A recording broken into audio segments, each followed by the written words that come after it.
Hello and welcome to Call of the Herd episode 8. My name is Curran, and as always, I'm joined by Romario here. I went ahead and filled in for you because I saw you mid sip there, pal. So Thank you. I got your appreciate that. back. Um, and today we have two extremely special guests with us. We have Ryan and David with us today. How's it going, guys? Good. How are What's you up, guys doing? everybody? Good, man. Good. This is awesome. I'm glad to have y'all here. You're here today because we're here to actually talk about a cool event that we had recently here in Portland, Team Trios event. I brought my whole team onto the podcast, so we're invading Romario. What's It's all up? good. Nepotism Cool. works. Nepotism works. He sure does. But also, it should be noted that David is one of the founders of the Rose City pre-modern scene here in Portland. So, I mean, Our I TO consider, and our judge, yeah, He does it Theo all. and Judge. Ryan, low key, unbeknownst to many people, is also a founder. Oh, okay. Yeah. Like a Yeah? lazy founder though, who Yeah, like didn't but didn't you do were that much work. you were in the original group though, like The the original small catalyzer. group of pre-modern players. Yeah. I wasn't quite privy to all of that. I got in later, so like I don't have as much OG cred as these two here in Portland, but they are card slingers. So yeah, Well, you're sort of like a refugee from Legacy, so it makes Are sense we that all? you yeah. I came in mean, late. I'm just headed to the old folks' home, I guess, is what we consider The it, retirement right? home. Yeah. Dude, you joke, but I like tell my wife this all the time. I'm like, I wish there was a retirement home for Magic players, so I could just sit around playing Magic all day as an old man. Can't do anything Wow. else. That's like a dream of mine. I'm like, that sounds incredible. Holy My shit. wall was not judgmental. My wall was like, I also kind of thought about the same thing the other day. Yeah. Wait, guys, big money idea. Let's start a retirement home, but you could only get in if you played Magic the Gathering. Yeah. Dude, I see it. It's like the Jimmy Buffett retirement community, in Florida, dude. But for nerds. I mean, all right, think about it. Older retirement homes, they had what, like bingo, or you go play cards, whatever they do, right? There's Right. karaoke nights. Well, what if we just have a retirement home, people just play Magic? There you go. I feel like that's what it's going to be. I feel like that is where we're headed, though. Like, it'll just naturally happen in retirement homes. Like, you will No. just see more old people playing Magic. Now, it would really suck if you go to the retirement home, the insurance can't afford the nice one, and you end up in the commander retirement home. Dude, And you go down fired. You go down to the hall, like, hey guys, wanna play? He's like, yes. Here's my commander. You're like, no. I want to play pre-modern, please. That's all Medicare affords me is just the commander one. It's like, darn it. Then the people that have really nice insurance, they play vintage. I don't know, The premium. the premium, yeah. But not hating on commander. If you like playing commander, that's fine. Not kind of still. But, Yeah, it's fine. We accept all people. yeah. Right. Mhm. So I guess we'll start with Ryan. Ryan, how'd you get into Magic? How'd you get into pre-modern? When did you get into pre-modern? All that good stuff. Sure. Well, I'll do a sort of concise one here, but definitely how I got into Magic was as a kid. You'd go over to a friend's house and they'd after you play with your Pokemon cards, they would whip out a binder full of wind drakes, way border wind drakes or something else awesome. And you're like, holy cow, this is adult, dark Magic. I shouldn't be seeing these things. I don't know. You just get sucked into it. And that happened for me for sure. Just naturally what was going on in the 90s. And then, I don't know, you just go to a store for the first time, in a mall, okay, just to really date myself. You go to a mall, there's a card shop. I remember seeing Wrath Eye Dragon for sale for $8. So I was like, oh my God, I don't know how I'm ever going to get $8, but I have to own this. So cool. Dragon doing Magic stuff. Let's go. He's a wizard. So yeah, I got my start around that time. Just playing very casually. We played the rules wrong and all that. And sort of worked my way up through standard, hard casting a chroma in like Onslaught standard, quitting Magic for the first time when Mirrodin came out, all stuff like that. But It yeah, wasn't like when it yeah. like when Affinity was like the big deck, right? Yeah. Okay. I like played some like pre-release stuff and some drafts, and I was just like, Psh, what are these gray silver cards? This ain't right. This yeah, isn't Magic. Yeah, I was already like boomer tendencies were already sort of forming. in my Artifacts is mind. not brown anymore. Exactly. Yeah. I feel you. We were mixing them Yeah, up but, with other white cards. It was a pain. Dude, Crazy. that was a real problem. Yeah. That was a real problem. They looked very similar. Yeah. So anyways, long story short here, yeah, I kind of got in and out of it, but then got really hooked back in when I started getting into Legacy around like 2015, sold out of Modern after like I played Twin, it gets banned. I played Pod, it gets banned. I was like, oh, I guess we're not allowed to do cool, fun things in this format anymore. Fine. So yeah, started playing Legacy, and then eventually made my way out to the West Coast and down to the Portland area, and like was amazed to meet people like David and Curran, and like super memorable match here. Like day one, I feel like of being there, playing against David on Minotaurs, and I'm like, what is this? What is he doing? And then he beats me with them, and I'm like, oh my god, I just got beat by Minotaurs. But it was such a fun game, and like David's just the kind of like ideal player in my mind, where he's both so competitive, he wants to win, he knows the rules better than I do, he's a judge, but like he still actually wants to have fun playing the game too, and that's like something I really appreciate about him, and like appreciate about our pre-modern community here in general, is I feel it supports and kind of nurtures that mentality, hopefully. So anyways, yeah, we're kind of cast offs from Legacy as well. We're like, we just like sort of casually, we're like, I was getting into it a little bit, David was getting into it, we're playing. And yeah, I don't know, just over time, I just found myself wanting to play more pre-modern and less Legacy. So here I am. When Brian first started Excellent. playing Legacy with us, I like heard through the grapevine that he top 8'd a giant tournament on Grixis Delver up in Seattle or something. Am I right? I couldn't even name the type of event, but it was. No, I would never play Grixis Delver. I was playing Punishing Maverick. Yes. That's right. Okay. Yes. Did I tell you this? Because this sounds like the kind of thing I would tell people to You try were to the great What guy. tournament? What tournament? Yeah. Yeah, what tournament was it? Wait, what tournament was it? Gosh, it must have been like 2016 or 2017. It's like one of the better performances I had. I think I moneyed it, so I forget if I was like in the top 30 something or if it was like a little bit past that. I can't remember anymore.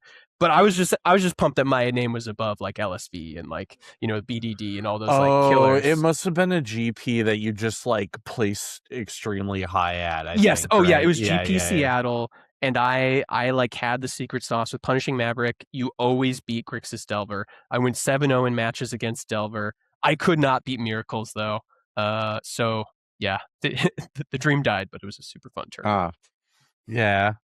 No, I do remember that event. I have anecdotes about that one too, but it kind of similar, where it was just like position to beat Grixis Delver all day, and that's what I did, and I got pretty far along, but I didn't get as high in the placings nearly. I don't think, but anyway. So like, since I got back into Magic, I think I only missed 3 Legacy GPs that took place in North America. That was one of them. I didn't go to that one. It was like I missed Seattle, Denver, and Atlanta. Was Denver the 2013 one? The one that Lingering Souls won the whole thing? Yes. Yeah. I was at that one for. Oh my god, Romario. It was kind of like against my, I don't know, morals, I guess, to fly to an event, because I was like, Magic still to me like its core, like it's a hobby. I didn't want to like pay money to, and at that time I didn't really know anybody like that went to events like that. Like no, so if I went, I would go by myself just to play, and I just opted not to do it. Like in Atlanta, which is not too far from Richmond. I mean, it's within driving distance in my opinion. I think something happened the weekend and I couldn't go, but I went to every other GP that was Legacy, like in US, like but I did miss Seattle. I thought that Seattle was cool because the playmat that they gave was isn't like the double-sided playmat, the Delver one. Yep. Yeah. Mm-hmm. Yeah, I remember that was a Dang, that's awesome. Like, was that the or was actual? that the 20? 18. Yeah, the playmat's like double-sided. Oh, that's cool. Yeah, I think I still have mine somewhere. Yeah, and I know a few people that are gonna go to that one, like from out of the country, that I wanted to go meet them, but it was really expensive for me to fly from Virginia to Seattle to play GP. So I was like, it'll be kind of tough to sell to my wife. Like, hey, I'm gonna spend $600 just to go play Magic in the West Coast, and so. And if you don't win the tournament, then you feel really bad. Even if you win the tournament, like, what was the price for a tournament for a GP? Like $5,000. I think it was like, Oh. Yeah. Yeah, it's a lot. And then you also like top 8 goes to like PT, like that. I mean, the PT doesn't really. I didn't really care about that part. I think the winner of that event was actually a Seattle player. Yeah, it was Grixis Delver. Yeah, I think Daniel something was his name. Daniel Duterte or something. Yeah, sounds about right. Yeah. Yeah. He crushed it. So yeah. But yeah, cool. we're talking. I'm sorry, Curran. Go ahead. Sorry. No, I was just gonna say, long tangent here. I was gonna just ask David the same questions I asked Ryan a little bit ago, which is, how'd you get into Magic? How'd you get into pre-modern? When, et cetera, et cetera. Yeah, so my brother actually saw kids playing it at school and stuff, and he got pumped about it and talked to our parents, and I ended up getting a 5th edition starter pack, like the trip. It was not even 75. It was before the tournament packs. It was just 60 cards, 22-ish lands, whatever. And I used to carry that thing around, true rubber band, and those white border cards getting the little like black speckles that the old white border cards do when they get dirty. Yeah. A natural patina, you could say. A natural patina, exactly. Verdigris. And and yeah, from there, just every time I got a pack, my little stack, my deck grew. And had a great time. I ended up, my first like deck that I created was a deal damage deck. I didn't know that burn or sly was a term, but it was just all my good red and black cards. I had like 2 lightning bolts. And then I survived the new bordering for a couple years. Actually, I played through the Ravnica block. After Ravnica is when I was like, ugh. I was trying to be cooler at high school, and I could tell Magic was not gonna get me there. So I dropped it for a while. I played with my brother for a little while throughout that time, but for about 15 years until COVID hit, I didn't really play much. And then when COVID hit, man, I got back into it with a vengeance. Bought some duels, and I had a couple old duels that I traded fetch lands for. But when COVID hit, my brother and I were doing the thing where we like bend our laptops over because I didn't even have a camera. I was just like tilt your laptop and you're kind of like craning your neck to see your screen while your laptop camera was pointed down. Oh man. Desk. Yeah. Jeez. Yeah. So that was 2021, and then moved to Portland in late 2021. Literally the day that I moved here, I went to F&M, and I'm Curran may have been there. I don't know. I met a few people that I still know to this day, but literally the day that I moved here. And since then, just have had a ton of fun. The legacy scene was so welcoming. I know that a lot of work went into building that, and so and Curran was just like everyone knows Curran. I feel like you were working Friday nights or something, so you couldn't come to a lot of the early FNMs, but I was locked in like a very late night Friday night shift, and then like eventually I left that job and I was able to start actually appearing at FNM, and people were like, yeah, I've heard about you. I'm just like, cool. Yeah. I actually remember our first match, so it was fun. It's what I say, right? Like if work is getting in the way of playing Magic, you know what to do, right? Just quit your job. Yeah, my fucking job. That's kind of what I did, though. Exactly. Like, low-key.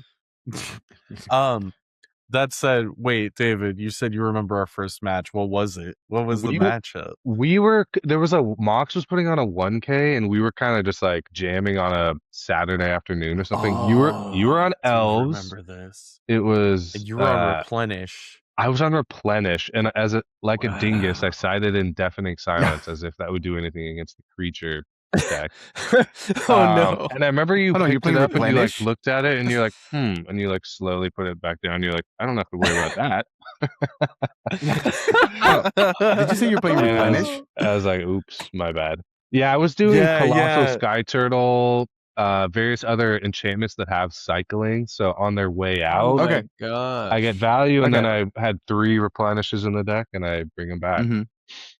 I actually had This some is Okay. success actually That's with why that. David's a pre-currency pre-modern converter? player.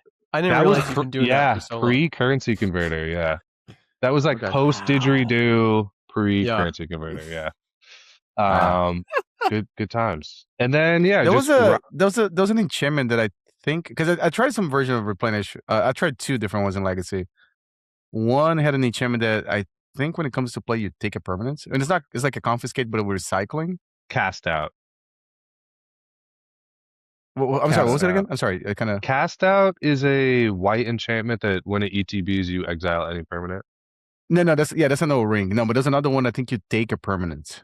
Confiscate. And it was Confiscate. like maybe it was confiscate, maybe it was okay. And then later I tried one.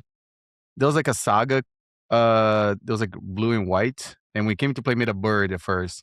Yeah, And then Ravens. chapter. Ravens something. Yeah, Ravens. Yeah, that one. And I think Yeah, the last that one's chapter you not could get a very sorcery good, from your. but I mean, it was a casual deck that I was playing on Magic Online, because I think the last chapter you can grab a sorcery from your true. from your sideboard and put on top of your deck. True, that's nice. I think that was. So I used to get a replenish, and yeah, that's true. That's very casual, but it was fun. Yeah. Yeah. No, God, I was obsessed with Colossal Sky Turtle, so getting a 6/5 ward 2 into play was the dream. Wow. So much value. So much value. Yeah.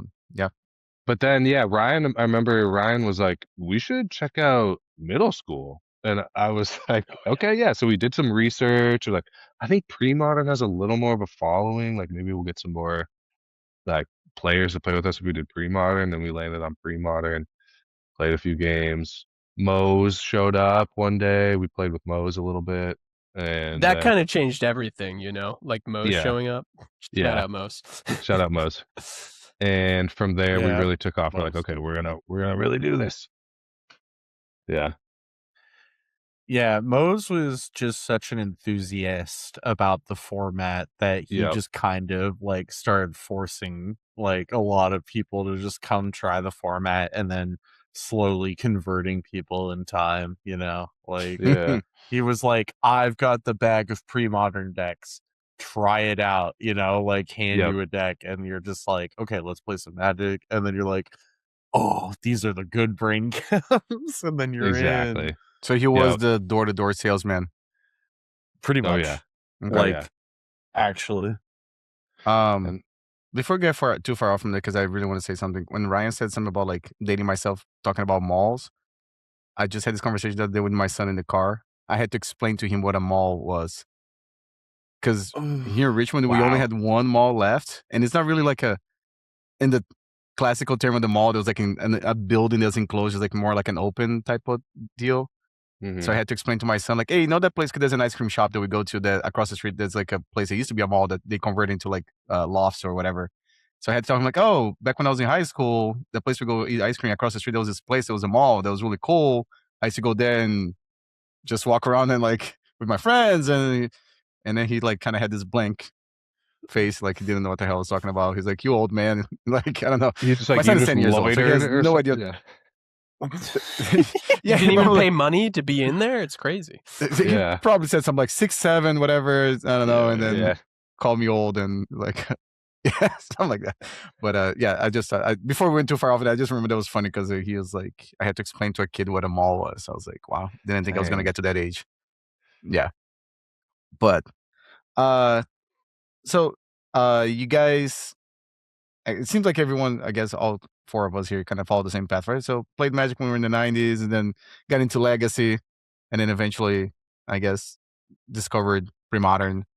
I mean, I like you guys. I think I still play about a good 50-50, like Legacy and pre-modern, but there are some weeks that I'm like all pre-modern, and then some weeks I'm more like, if there's like a Legacy event coming up, I'll play more Legacy. But also, you guys live in an area that has way more paper pre-modern going on than I have it here, so like there's also that too. I think paper pre-modern is like the best, but totally. It's crazy how big of a Magic City Portland is. I think there's a huge Commander scene that I don't even know about. We just sort of like see it here and there. Legacy's got to be one of the biggest in the U.S. and Pre-Modern has got to be one of the biggest in the U.S. It does sound like it from what I hear from Curran telling me. We just had a store at a Sunday event, so I'm like, dude, you could be playing pre-modern events like at least 3 nights a week. Actually, maybe 4 if you come up to Vancouver. It's kind of crazy to me, the world we're living in now. That is, hold on, you can play pre-modern 3 times a week there? Yep. Oh Crazy. yeah, easily. Yeah. Wow. Easily. Tuesday and Friday nights. Mm-hmm. Yeah. Wow. Okay. I was that's speaking of which, so SCG is going on in Richmond this weekend. Yeah, you finally get your pre-modern 1Ks, right? Well, Nice. that's the sad part. Let me know. You know how many pre-modern events they scheduled? 0. I was so bummed when I saw that. Yes. Wow, they pulled the rug? Yeah, it was. I was super upset because like they had in Portland, right? They had 2 of them, I think, right? Yeah, with they 2. had 2. And then Milwaukee had every Friday, Saturday, and Sunday had pre-modern. Milwaukee had 3? I think so. I'm pretty sure it was 3. I'm pretty so. Whoa. I didn't double check that, but I think I saw on Blue Sky or Discord someone said that Milwaukee had pre-modern every day. Because I know Sam Black won one of the events. Then that guy Brian Koval, I think, won another one. Do we know if it's just a numbers game? Did they not get enough players for that to like support it in Richmond, or are they just going by like regional turnout? They never had it, so I don't even know how they would gauge that. But it's not like it's their first time, but like, are they not meeting the numbers they need to meet? Well, I'm so curious about this. So the thing is, Washington D.C. has a big legacy and pre-modern community. Apparently, we're like 2 hours away. I know if I go to the convention center tomorrow, I'm going to see a lot of people that I know from playing old SCG legacy events from like Baltimore, D.C. and stuff. So I'm sure they would have the turnouts, like if they had a pre-modern event. But for some reason they didn't have it, and I was pretty bummed. So even for Legacy, the only meaningful events they had was today on Friday at 10 in the morning. Unfortunately, Friday is the day that I had to work, so I couldn't go. And then they have another one on Sunday morning. So I'm gonna try to play the one on Sunday morning, the Legacy event.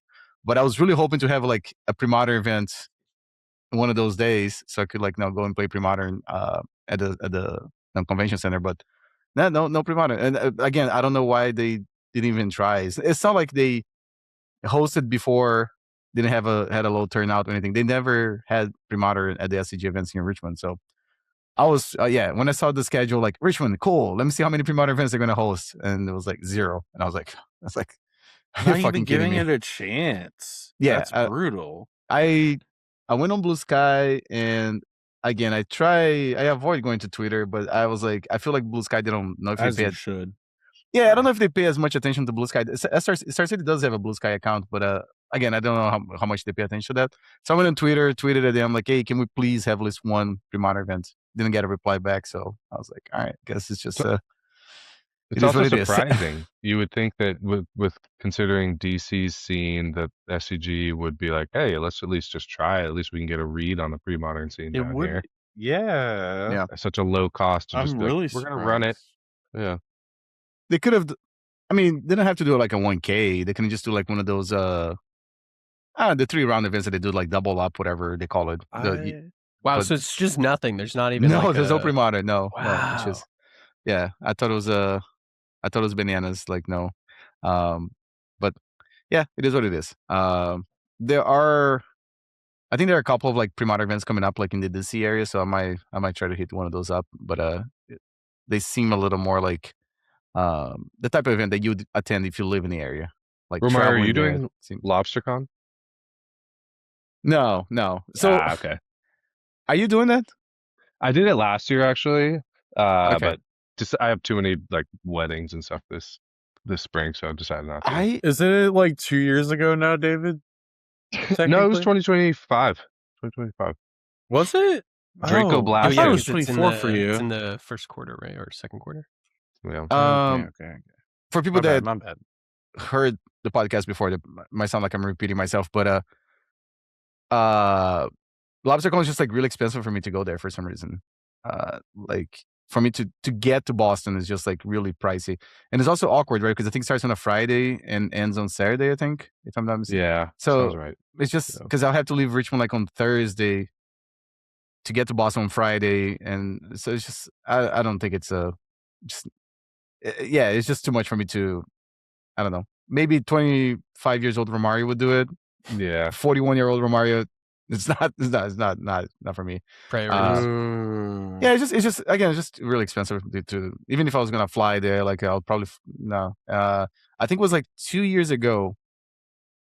Is it 2024? The first time they had it after quote unquote the pandemic was kind of like we started opening it up. I think it was 2024, right?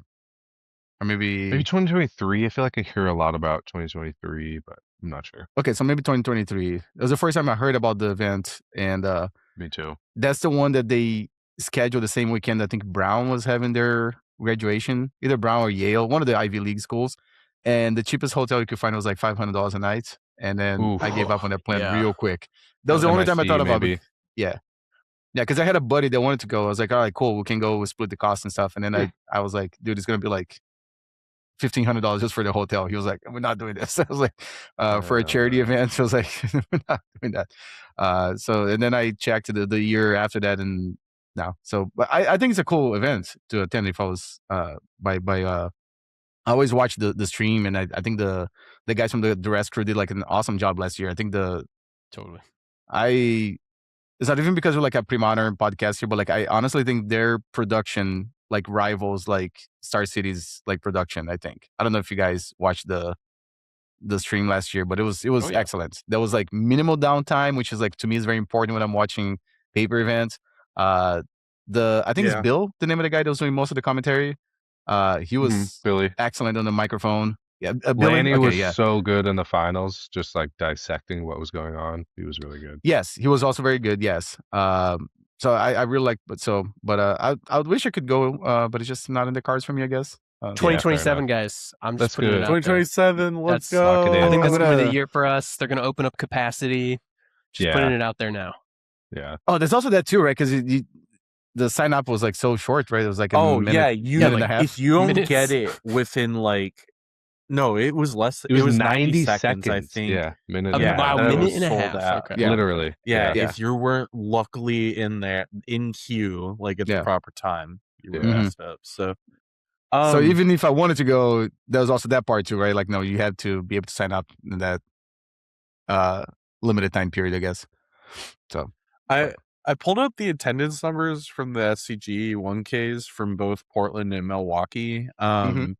I had remembered Portland, but it had been a little bit since it's happened now. But Portland's first one had 40, and then the second one had 36. Milwaukee had 3 1Ks. You were right about that.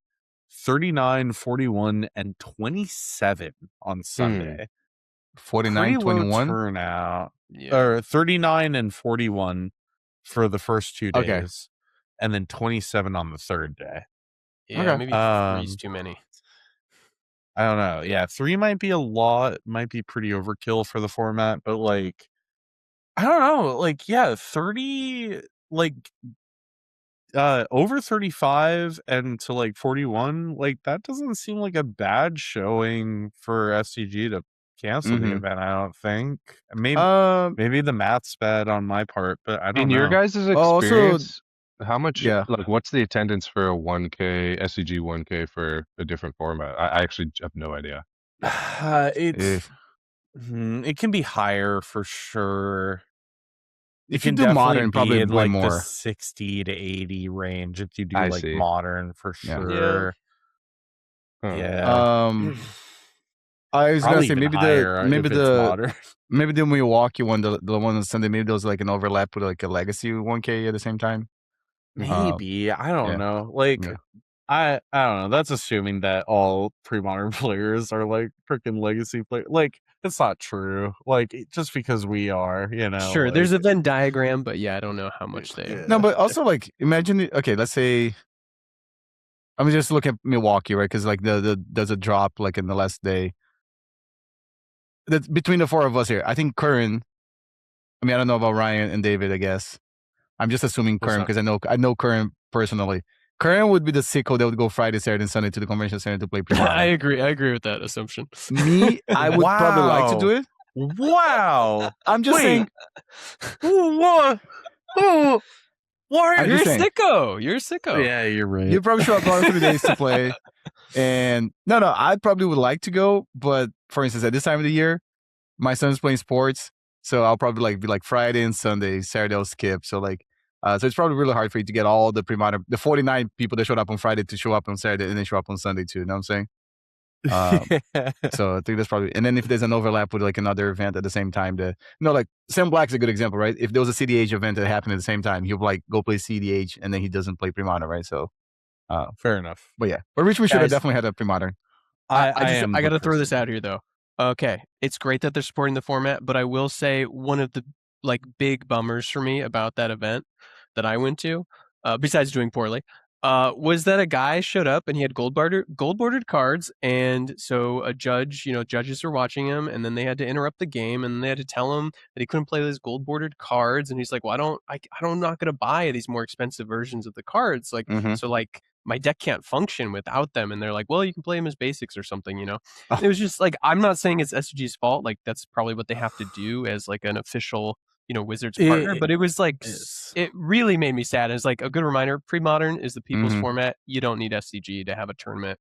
True. So just don't, if you don't have the SCG scene by you, don't worry about it. You can make your own thing happen. That was a bummer. Yeah. That was a big bummer. I think Eternal Weekend they got around that rule. Yeah, I think you're right. I think you're right. Yeah, they're not like an official Wizards event. Yeah, they are. They? The Card Titan though? I am surprised. For Eternal Weekend they are. Yeah. That's the reason why you have to play with real power at the Vintage Eternal Weekend. Well, then how'd they get around it at pre-modern? Not sure. Maybe it's just not sanctioned. Because I feel like there has to be something. I think it was the first time they had pre-modern at Eternal Weekend. You met my friend Landis, right? Remember I remember. Yeah, Landis helped me win a bunch of freaking blackjack bet. Never mind. That's true. Landis, he had a gold border survival, and just for context, Landis, he bought power recently, so it's not like he didn't have the means to get the survival, but he had a gold border survival in his deck and 3 other real ones. And someone called him out. A player that was not even in the match was sitting next to him, and that kind of made me upset for the same reason. I was like, why would you even say anything? It's almost like, why are you telling the cops? Dude, why would you be a narc? Yes. And nothing happened. And I was under the impression that at Eternal Weekend was kind of like, if you see somebody playing with gold border cards, just don't say anything. But I think last year they actually had on their websites no, gold border cards are okay for pre-modern specifically. Nice. So I'm pretty sure that's what they did. So I don't know how they got around the rule. Maybe just not a sanctioned event. So it was no, whatever. Well, clearly SCG didn't put in the same work as Card Titan. SCG wants to sell their inventory, so they're like, no, you have to have the cards. Go buy from us. Dude, I had to borrow Black Border survivals. I was really lucky to do so. Come on. If your survivals are gold border, white border, right? Correct. I know that sounds so weird the way I said it. No, but I got you. It's a good way to put it, actually. If you showed up with those, so that's the thing, though. you have the signatures on it, man. Most people probably wouldn't catch in the moment. It would probably be mostly safe, but yeah, that gold signature right there is a dead giveaway that it's not a real card. And if somebody looks close enough and makes a call, I got no more survivals unless somebody's got a set of black bordered right there in the moment on hand, and that's why I hit just get a Sharpie and trace the signature perfectly. Problem solved. It's all no a green Sharpie because it's over the green. There you go. Or just black out the whole text box, because you're I don't like the text on survival. I'm just gonna black out the whole thing. Just alter it with whole other art all over it. Yeah. Put a squee in the middle of the card, I don't know, or whatever's your favorite elf that you like to search with it. No, man, no, Curry, you did the right thing. You got the right cards and play. Don't listen to me. Right on. But cool. So the 3 of you guys played a very cool event this past weekend, right? Yes. Team Trios event. First one in Portland. And it was I don't know if the term's unified. Is the term unified? I think so. I believe. You can only have so 4 copies of the same card if between all 2 you decks. stack all 3 decks on top of each other, it must be a legal pre-modern deck. Yeah, so no more than, whatever. Like That's a very good way to explain it. Yeah, that's how Thomas explained it. I really like that explanation, so I kept it for myself. Thomas was the TO, so graciously hosted us, Joe so graciously hosted us at his auto body shop. I was about to say, I had questions about the event site. The venue was awesome. He just cleared out the vehicles. There were still all the tools and stuff. Yeah. Yeah. I sent some photos over to you, Romario, I believe. Yeah, hold on. I actually closed my Discord for a second because I didn't want the alerts. So you could probably pull those up. Yeah. Yeah, go ahead. I'm gonna find the pictures here real quick. But it was a really cool event put on by Thomas, and we actually had 6 local teams or was it 7 or 6 or 7 local teams? I can't remember which. If there were 5 or 6 out of towners or not. There were 3 California teams for sure. Were there 2 Seattle teams or 3? I think you 2. guys remember? 2? Yeah, 2 sounds right. So I think there were 7 Portland teams, 3 California teams, and 2 Seattle teams in town for this event. It was 5 rounds, which is actually 1 more round than necessary to run an event, and we do have a little bit of a tragic anecdote about that one. But we'll get there.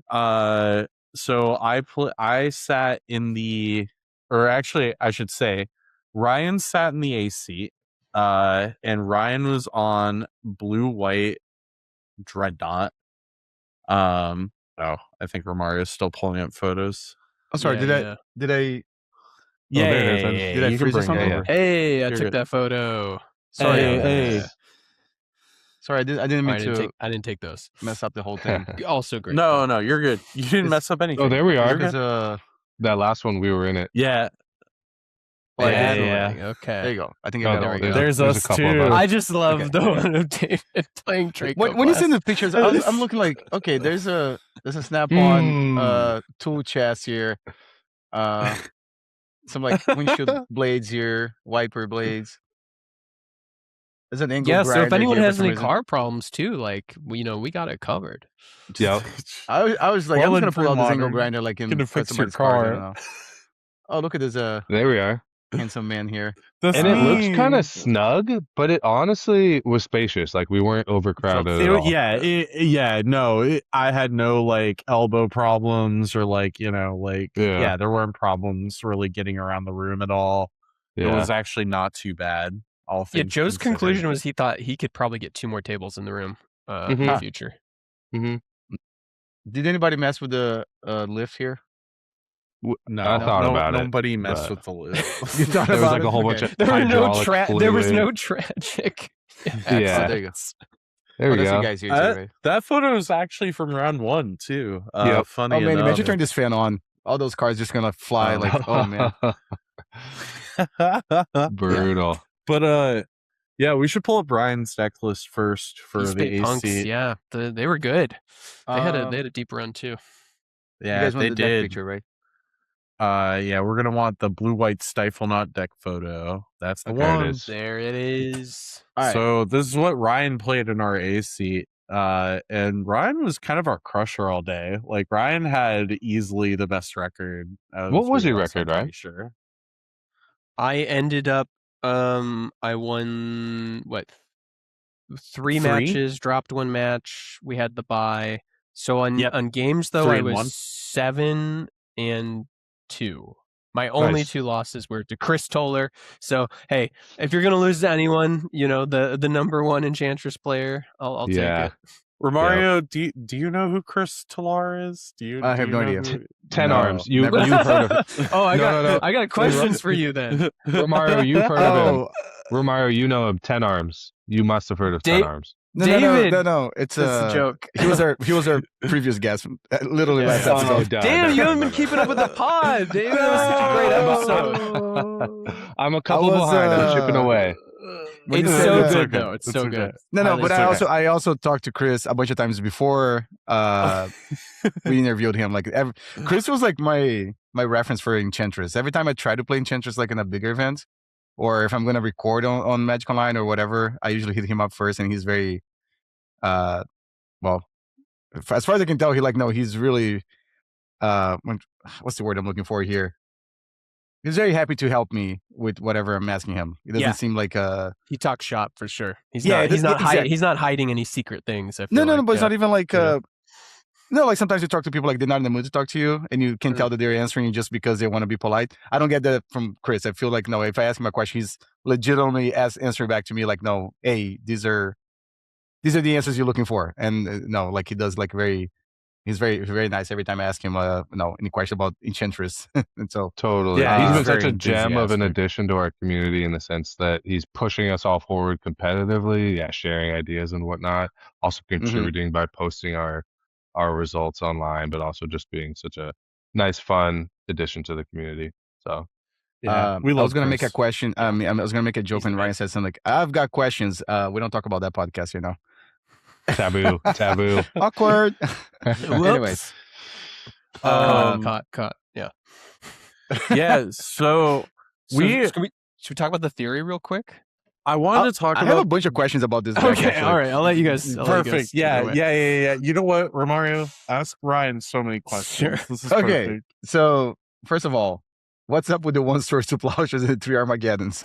I just honestly, I have played 2 in the past, but ever since I heard Mike Flores say you either play 1 or 3 or 4, never play 2, I was like, that just sounds so right. I mean, I think he had more to say about it, but it's like he said something about like 1's a miracle, 2 is like kind of like, all right, you just didn't commit like to going one direction or the other. And I've actually really felt that to be true. That 1 is fine in game 1 when you're playing pretty linear, and especially because you are playing Meddling Mage, and often Meddling Mage wants to name swords to plowshares, which can be pretty awkward. So having 1 for emergencies is nice, and then you can kind of decide in games 2 and 3 what your game plan is. So yeah, that is for the reason why the 1 swords. Honestly, you could play no swords, man, I bet, and probably be fine too. But yeah, I'm doing 1 and 3 split. And then the Armageddons, I guess, is just to shut the door, I guess. So Armageddon main, that was we're trying to fix some problems here, which is that Enchantress is still a pretty bad matchup. Also trying to make some assumptions that people are in the post-Tide world are playing more mid-rangey. They're not expecting their lands to get blown up, especially in game 1.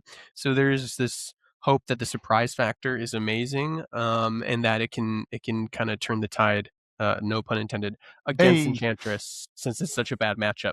And certainly on the day, it was like only okay. It kind of didn't matter so much against what was that, HFEB, and it didn't matter in the Dreadnought mirror. It did make the matches against like Replenish just like hilariously easy, but I don't think you need to make that matchup easier, personally. And I don't know if it's enough. I don't know if it's enough to beat Enchantress. Like, that was my feeling after playing this list, is like with all the tweaking and trying to tech it out, it like still wasn't good enough, because you can Armageddon Enchantress, right? And like, who cares? They're just going to draw some more cards, play some more things, and like they're going to pull out of it. Miria's Guile means they're going to always hit their land drops usually. So I think it will work if you're ahead, but it wasn't quite the slam dunk I wanted it to be. In that no, I don't know if the Dreadnought, I don't think so, actually. The Dreadnought mana base could afford, but again, as someone that played some amount of Enchantress, Cataclysm is usually the card that you don't want to see. Romario, that's all I've been thinking about before this podcast. Okay. I'm in the shower and I'm like, if I had played Cataclysm, I wipe that board full of enchantments. I leave them with 1 land. I get to have 1 land and 2 islands in my hand. 1 land and play 2 islands, hopefully, in my hand, because I gushed. I was like, I actually think Cataclysm could have more synergy and be better when you're behind. Obviously, when you're ahead, Armageddon's, I think, a little better. but there are many board states where I'm looking at Armageddon and it doesn't do enough. And it came up actually on Sunday against Green White Madness that like Armageddon. I mean, it probably shouldn't have been in my deck in game 2, but like if it had been a Cataclysm to cut them off, because I had to beat like multiple factories, I have to beat a board full of creatures. If I just play a Cataclysm, great. I keep my one meddling mage, and they're left with very little material. So I think Cataclysm could be real, but maybe you need another planes in the sideboard to support it. Yeah, that was because you only have like 5 white sources of mana, right? So yeah, it's sketch. I was gonna ask, what do you think about the double white of Cataclysm? It's a real cost. Like I've noticed it trying to play that Wrath of God, trying to play that Exalted Angel that like is hard to flip. I do think if you're gonna play double white cards, you should probably put a planes in the sideboard. Especially if you're playing a double white card that blows up lands, right? You do have the cantrips to like make it doable. You have the selection where you could just, hey, I'm gonna dig hard for double white. Like I see a Cataclysm in my hand, let's go get that second white source. It's doable. Yeah, you can. It's still shaky. You can still like one good wasteland can like kind of make the plan fall apart. There's so many times where you might have a planes in play. Like the most common problem for me is I'll have a planes in play and I can't fetch second planes. So that's why I'm kind of tempted to try it, even though it sounds horrible to put planes in your sideboard. I don't know. Honestly, I don't think Cataclysm is the answer for you here because no, because you are a foil gush deck. Yeah. So in days, so you definitely need the islands, right? And so adding more planes to your deck is just not. It's not the answer. It is pretty bad. Yeah. I mean, Ryan's not suggesting cutting any islands or blue sources. He's saying keep the mono base as is. What is that? 9, 10 Yeah, because islands? I'm actually playing 10 islands. I think. Right, and then you're just saying, bring in the white source, an additional planes, along with a couple cataclysms from the sideboard. Right. Yes. Yeah, that is correct. I would never suggest, to be clear, to put 2 planes in the main deck. That would be heinous, and you will lose. Unless I actually really liked your idea that you had of putting the Armageddon's main. I thought that was an astute way to attack the meta, and similarly, maybe a couple Cataclysms main along with the second planes could be reasonable main deck. I'd love to try it again with Cataclysm. Just see what happens. Maybe play 2 Cataclysm main or something. Yeah. Try to do the vintage thing. Put a basic planes in the sideboard. I guess so. Yeah. Yeah, can definitely see how you were trying to shore up the Enchantress matchup. Oh yeah, all sorts of goodies over there. Auraflux was a great suggestion from David. I'm a believer. Auraflux, when it is in play, has always won me. Put them up because I think some of those cards might be a little. Oh yeah, check it out. So they basically on upkeep you pay 2 for other enchantments. So Auraflux doesn't affect itself, but every other enchantment in play you got to pay 2 on upkeep. So. Yeah, it's like what's in the card again? The artifact energy flux. Energy flux for artifacts. Yeah. Yeah. And so then you just counter their seals or whatever, and like you're feeling pretty good. Right. You have to pair it with Stifle, in my opinion, because if a seal beats you out there, then you have to have Stifle. But Auraflux is such a weapon if paired with Mana Denial, like Armageddon or Cataclysm. Such a haymaker. I honestly think that's the way forward for Dreadnought to ever have a hope of getting to 50-50 parity with Enchantresses. You've got to pair Auraflux with Armageddon or Cataclysm. Yeah, and I think you might want to try 2. I actually am. The other thing I'm curious about, with you guys is like, dude, maybe Presence of the Master though is still actually the way to go, because like if Presence is online, like then you don't have much to worry about besides the replenish. That's it. And like it loses to seals in the same way that Auraflux does. So I do have some presents coming in the mail. Yeah, if you are able to stick a presence and you're not too far behind on board, then you only have to worry about Xanted Swarm and Replenish. Which is not a horrible place to be if you're the Dreadnought player. Yeah, good call out Xanted Swarm too, actually. That does beat it. Yeah, I forgot about that. Yeah. Xanted Swarm would allow them to cast their Replenish per turn. Yeah. What is it? Meditate? No. Cleansing Meditation, I never cast it like over all my matches in 2 days. It's a fine card. Double white is obviously the big downside, but I like the idea of that I could Cleansing Meditation when I have Auraflux in play and get it back up if I have Threshold. I literally I don't even think I saw it in any games, so I can't. Also, just noticed that there was a disclaimer. He says white cards in Torment were misprinted with a low resolution pixelated art. Whoa! I did Wow! not know about that. I didn't know What? that either. Yeah. I'd Yeah. never heard of that. I just saw this. Yeah, there's a sweet card too. But you said you never, so you don't really have I guess, much of an opinion because you didn't get to cast it. My only opinion about it is theoretical, and that I do like having answers that are not permanents and not enchantments, because some of the ways you lose to Enchantress is, Auriflex is in my hand, but they have multiple seals on board. Like, you run into situations like that where, like, okay, now your enchantment hate doesn't work. So I like diversifying between permanents and spells if possible. But again, Gotcha. double white is a concern. A no is not enough to beat Enchantress. I don't like 1-for-1ing Enchantress personally. I feel like you 1-for-1 them and they beat you. That is I don't think a null is enough either. I agree with that. I like the then you had the Aura sweepers. Silence. That one, I'm gonna pull it up, but I think everyone should know what an Aura Silence does. But obviously, it looks like I searched it before too. I just want to put in that I'm only speaking on the annul thing because all this week I've been playing the solution because I've gotten a friend into pre-modern and they really dig the solution, and we were like playtesting it together and stuff on Moto, and annulling in the Enchantress matchup is like fine. It's not great, like Probably not enough. Yeah. Like, the best thing I like about it is clipping like a turn 1 Miri's Guile. That's like, I think, that's like my happiest moment. And then, like, if you get an Enchantress's presence early, you're just like, this is the dream scenario. But that's like, and then what are you doing beyond that? Yeah. And that's like a 3-mana spell, right? So like, you have so many ways to answer that on the stack already by that time, usually. Right. And if you have an Aura of Silence to play when you stick a Cataclysm or Armageddon, that is a great place to be. That is probably GG. That's probably GG. I agree. Yeah. And I'll say, if you've got Aura of Silence and Auriflex in play, you're also happy to pay 2 every upkeep to keep that Aura of Silence around. Didn't that happen? Didn't that happen? Yeah, no, that wasn't a test game against Chris, and that's Gotcha. I want to say, or was it was Chris, or maybe it was Thomas. It was probably Thomas. And there's like, I did win that game. Still lost the match, but basically can't lose. Well, yeah. So, and then did you want to?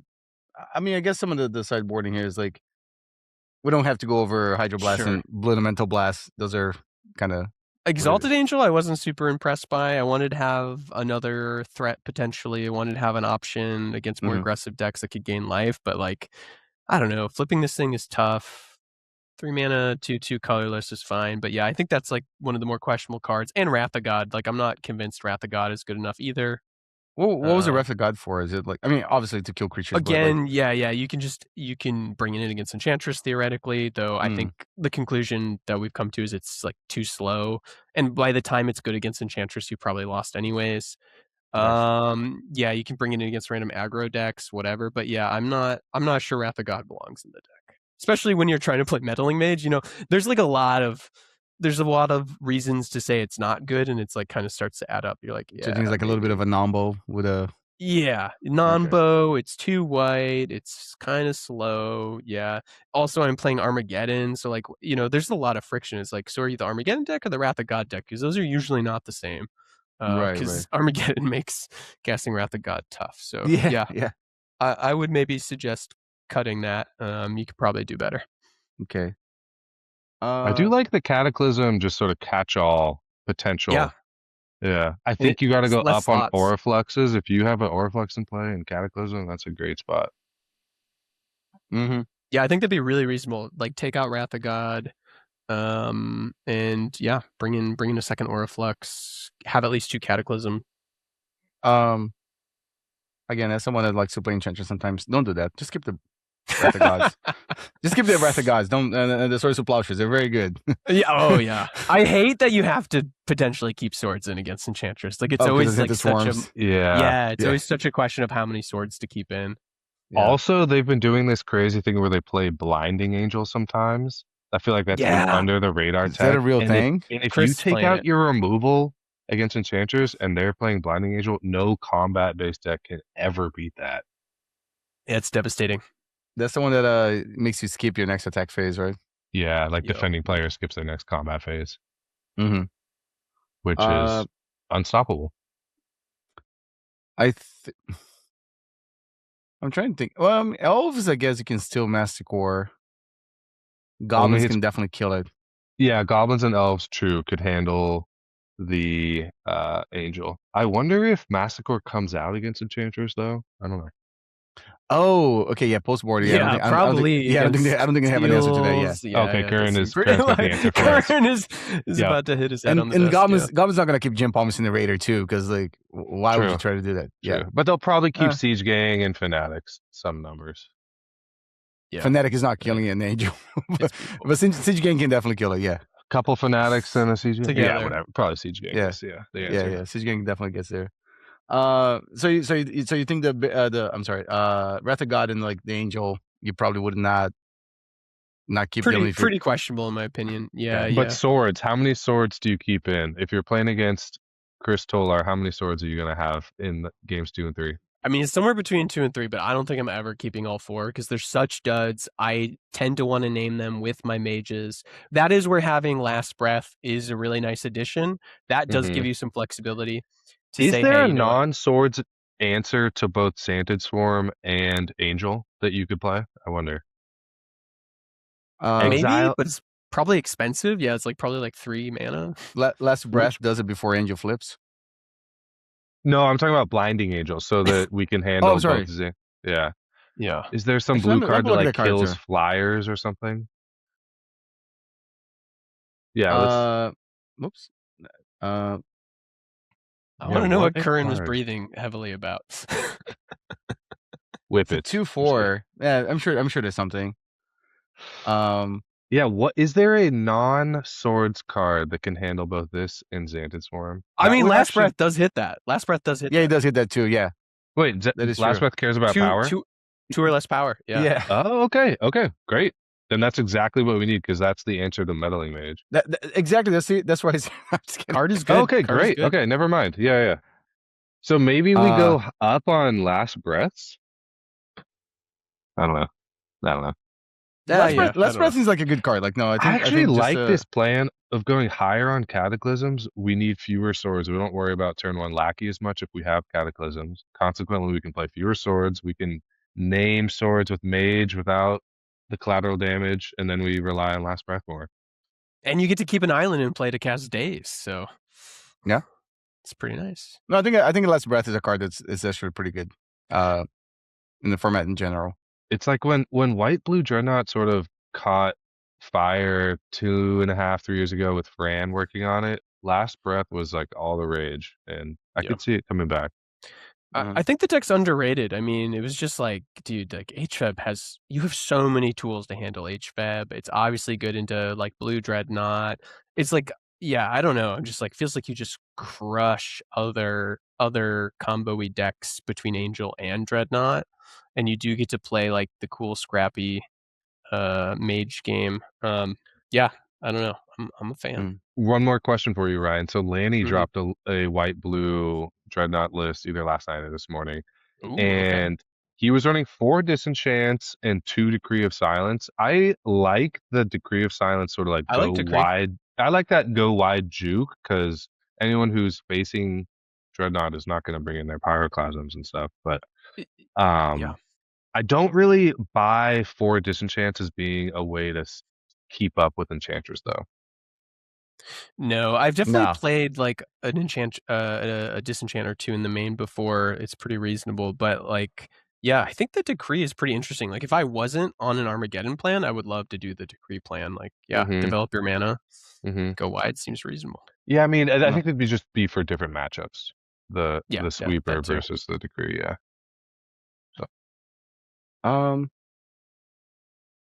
Yeah, I was just looking at deck list and the for some reason I'm still kind of hooked on the double white casting cost and like the low white source counts, and then it's like but otherwise I think the Armageddon idea again, you're a Gush deck too, so it's like it seems I feel like it's a very good way for you to just like shut the door. Like, no, like you get your combo in Armageddon.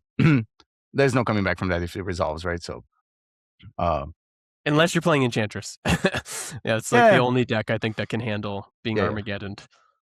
Now, if you Armageddon them twice, in my experience, that does tend to beat Enchantress. I would hope you win the game if you Armageddon twice. Yeah, I did. I did. That was the one. I hate to say I could see them so easily building back from even That's that. true. It doesn't even seem that crazy to me that they just could stop be. that Cassera Sanctum and then yeah, it's just not as I'm quite buying good into enough. Cataclysm more and more. I think Cataclysm is the way. I think it solves a lot of Definitely. problems. Keeps a meddling mage in play. You know, like it has a lot more synergy. I think Chris has inflicted psychic damage on you guys. Oh yeah, 100%, definitely. 100%. Enchantress players have hurt me. You're like, as soon as I start building the deck, like it's like that meme, right? The guy is like sleeping and the wife is like thinking he's probably thinking about the women or something, and then like the little things like, I wonder if I should bring Cataclysm instead of Dude, in the little bubble above his head, though, it should just be like Enchantress. Yeah. Enchantress. Cool. Curran, did you have any? Curran just switched from the cider to something he's drinking. Oh, he's getting crazy. Oh, don't worry about it. Don't worry about it.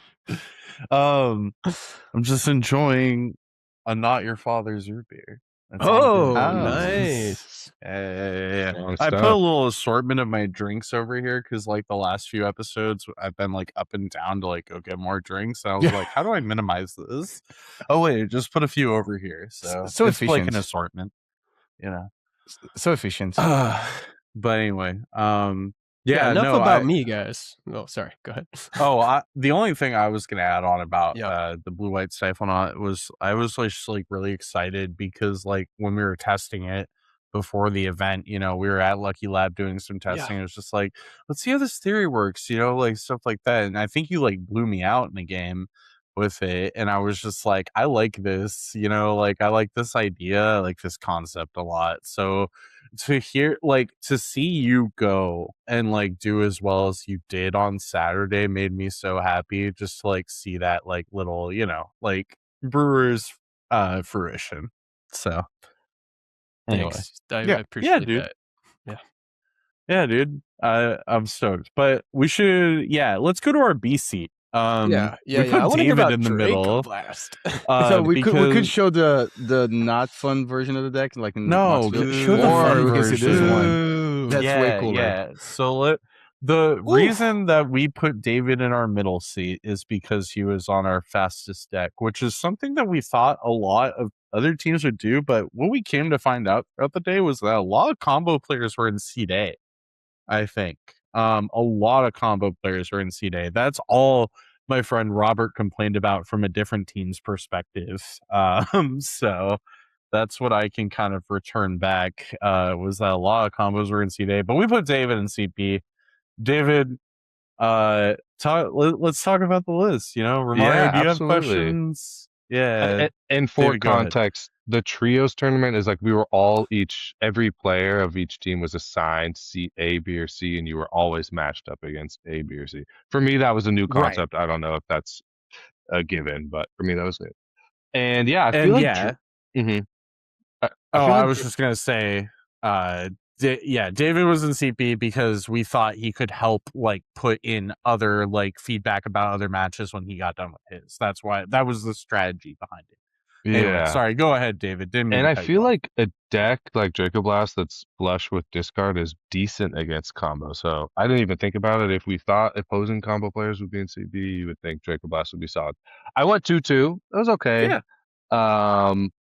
This is basically the version that I played at LobsterCon actually in 2025, and it's not the version of Draco Blast. If I was entering a tournament, I would play a black, red, green version with Call of the Herds and Sylvan Libraries. Mm-hmm. But I think this version is still pretty streamlined. It's got a good mix of discard. There's 4 Duress, 2 Therapy, 4 Rats.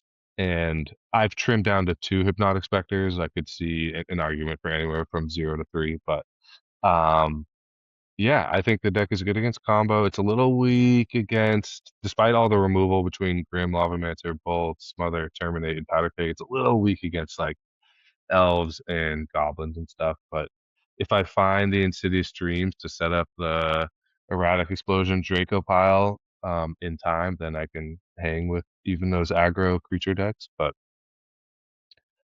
22 lands, 3 of which have activated abilities, so I did not run a Sabo's Web in the sideboard at all. and that came up in our first round. I played against Red Green Terrapon's LL double loss beat down, not even Ooh. close. I think I had one land that was getting triple ported on like turn 10. So, Well, but mhm. I was thinking about the Varesh stronghold. Is it like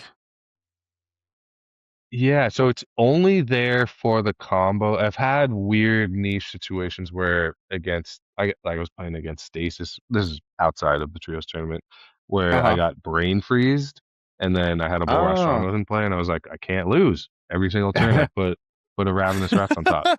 That was a edge case, as they say, but it's Okay. really there for if I draw Draco, but I also am planning to go off with the combo. I use Insidious Dreams, I discard Draco, I go get Volrath Stronghold and Erratic Explosion. Oh. And Volrath Stronghold puts Draco back on top. Granted, this is a 6-mana play where I have to activate Volrath Stronghold for 1, a black in itself, put Draco on top, and then also cast my Sorcery Speed Erratic Explosion. So it's really a 6-mana play. Oh, So right. Volrath Stronghold is potentially cuttable in this deck because doing a 6-mana play is maybe a little bit wishful thinking, but it happens. Yeah. I think there's value in this format to have like inevitability, I think sometimes. And Varesh Stronghold definitely gets you that, but yeah, it is like a very mana hungry play, like you mentioned. I guess if you Yeah, have scroll rec too, no, then you don't have to do all that. You can just put it on top and then manipulate the top exactly. of your deck. But Exactly. it's only one Skorek copy is, too, right? So it's yeah, Skorek. I mean, both of them I can just go get with the Insidious Dreams. So, mm, like, one copy is enough for each of those. And yeah, I use Insidious Dreams to go get it. Get either one of them. And Scroll Rack can put back Erratic Explosion, which sometimes matters. Bull Rush Stronghold. If Erratic Explosion ever hits the yard, it's stuck there. Stronghold does not put non-creatures back on top. right.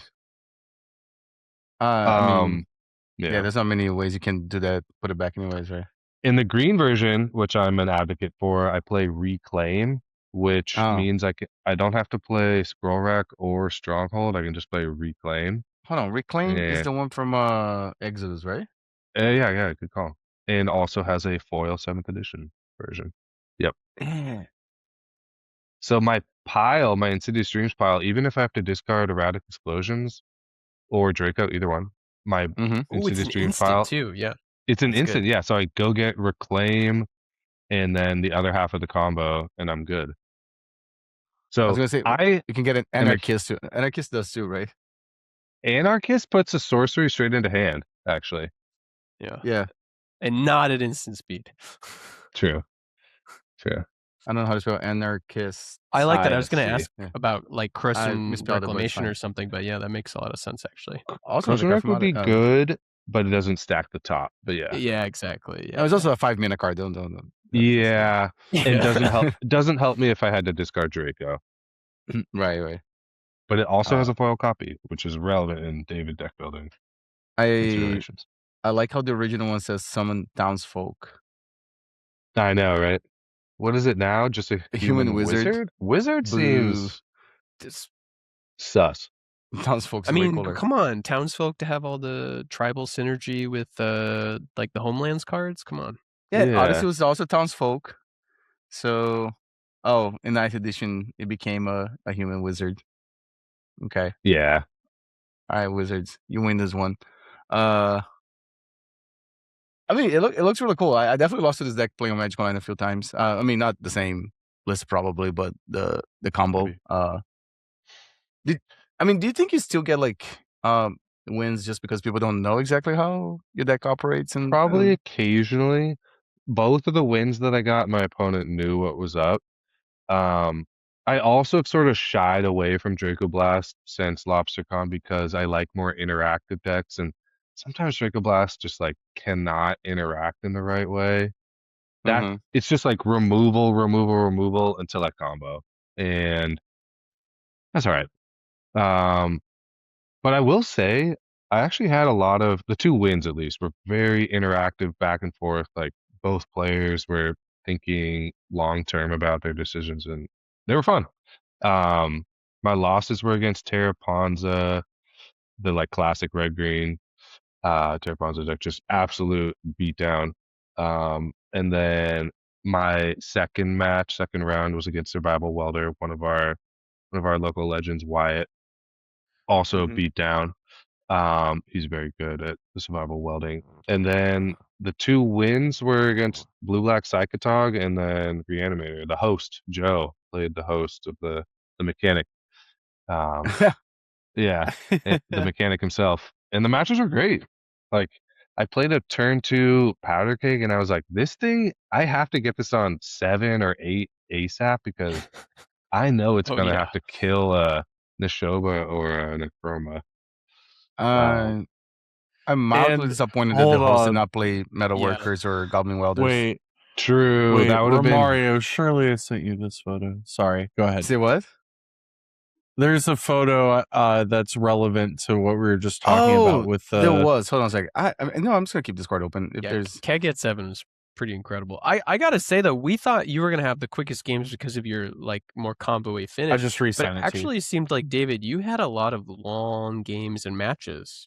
Yeah, maybe that speaks to how much sleep I had gotten the night before. But you're right that I was definitely slower than I think both of you guys on average. It is. I mean, I interrupted you from time to time still, but yeah. I snapped a photo off as soon as I saw it. I was like, it happened. And like David's prophetic, like, seeing of it happening, it did actually happen. The called shot, man, the deep line, like. Yeah, I don't know how clear it's gonna be, but like right here, there's a D6 that's on 6 and 1, so it's 7. You should be able to zoom on it.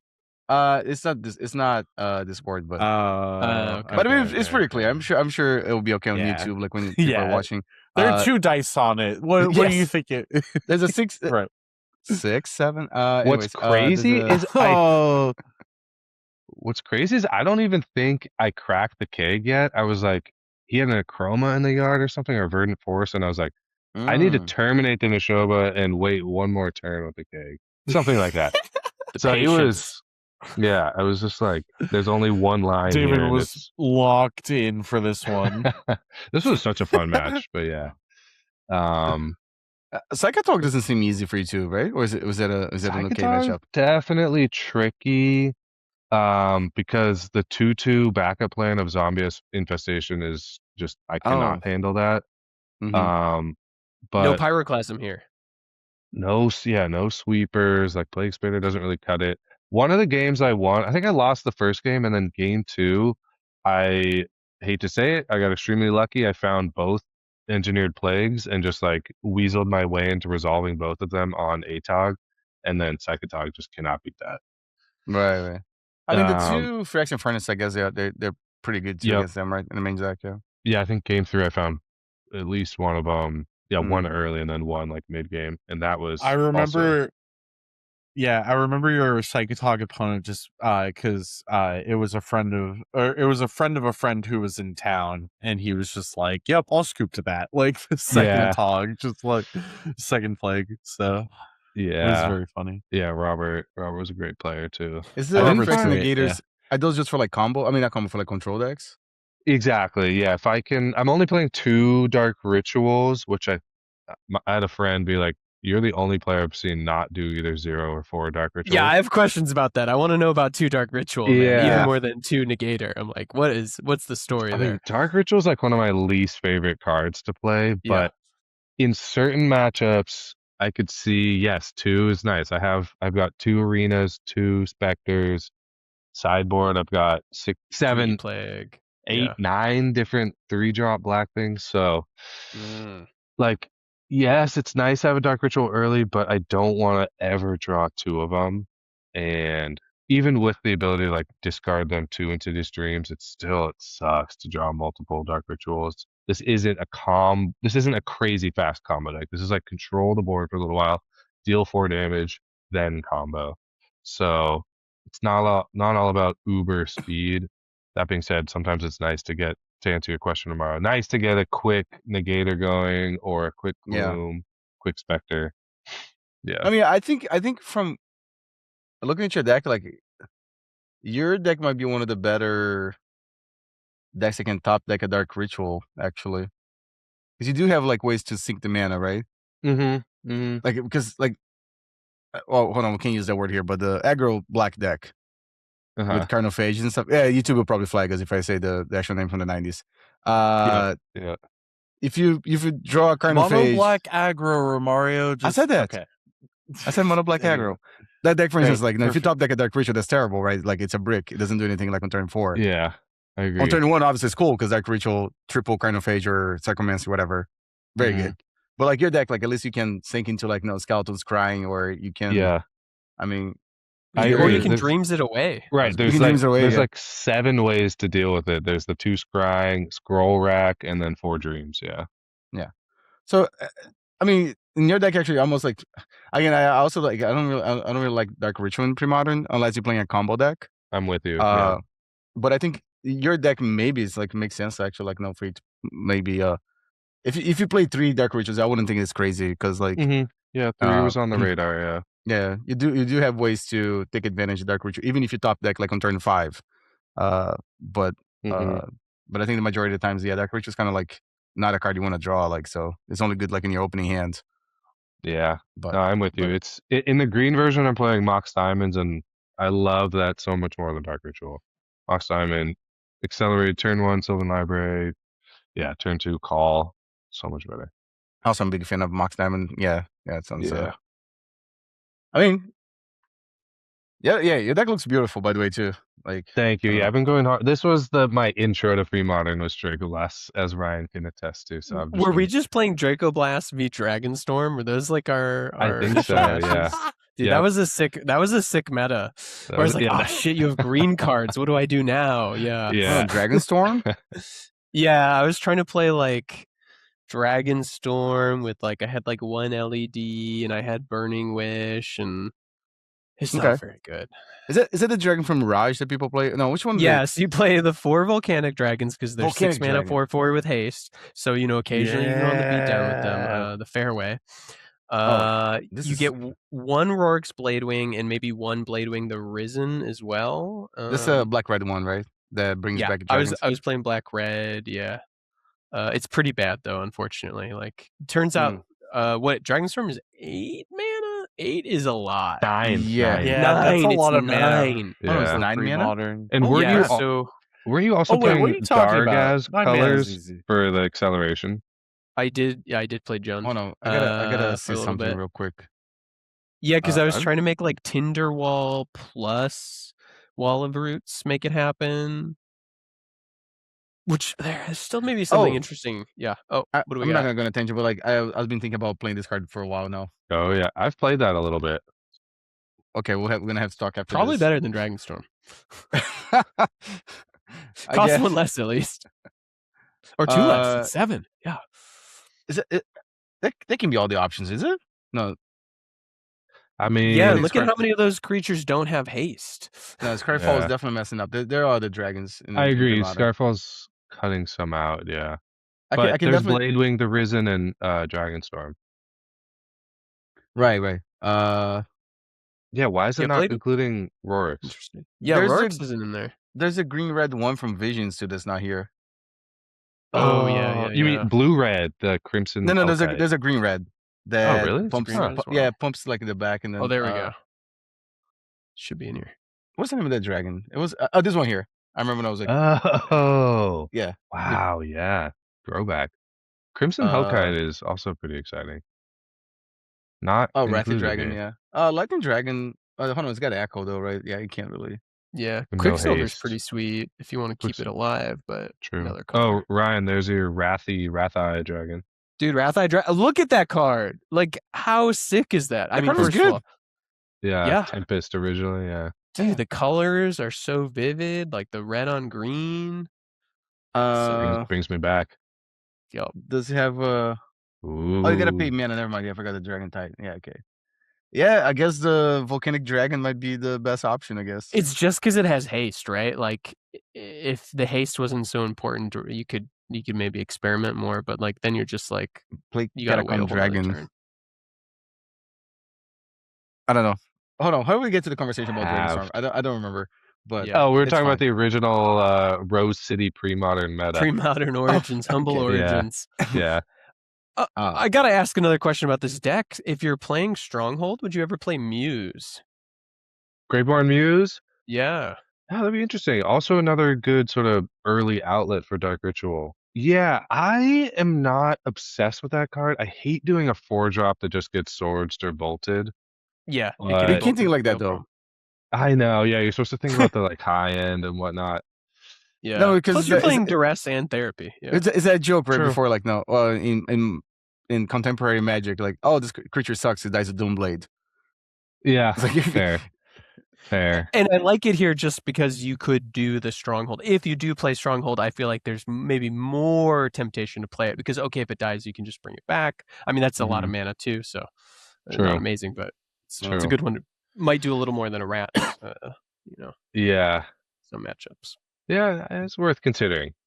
I do Yeah, have a I don't know. 4 When your mana is a weakness, though, maybe you're not that excited about playing a 4-drop. Yeah, that's that's the real downside. I mean, you already got the Phyrexian arenas in the 2 Skeleton Scrying, right? So like, so I don't know if the Muse adds any, I don't know, relevant card advantage. I think, and you also have the Scroll Rack too. Like, so I don't.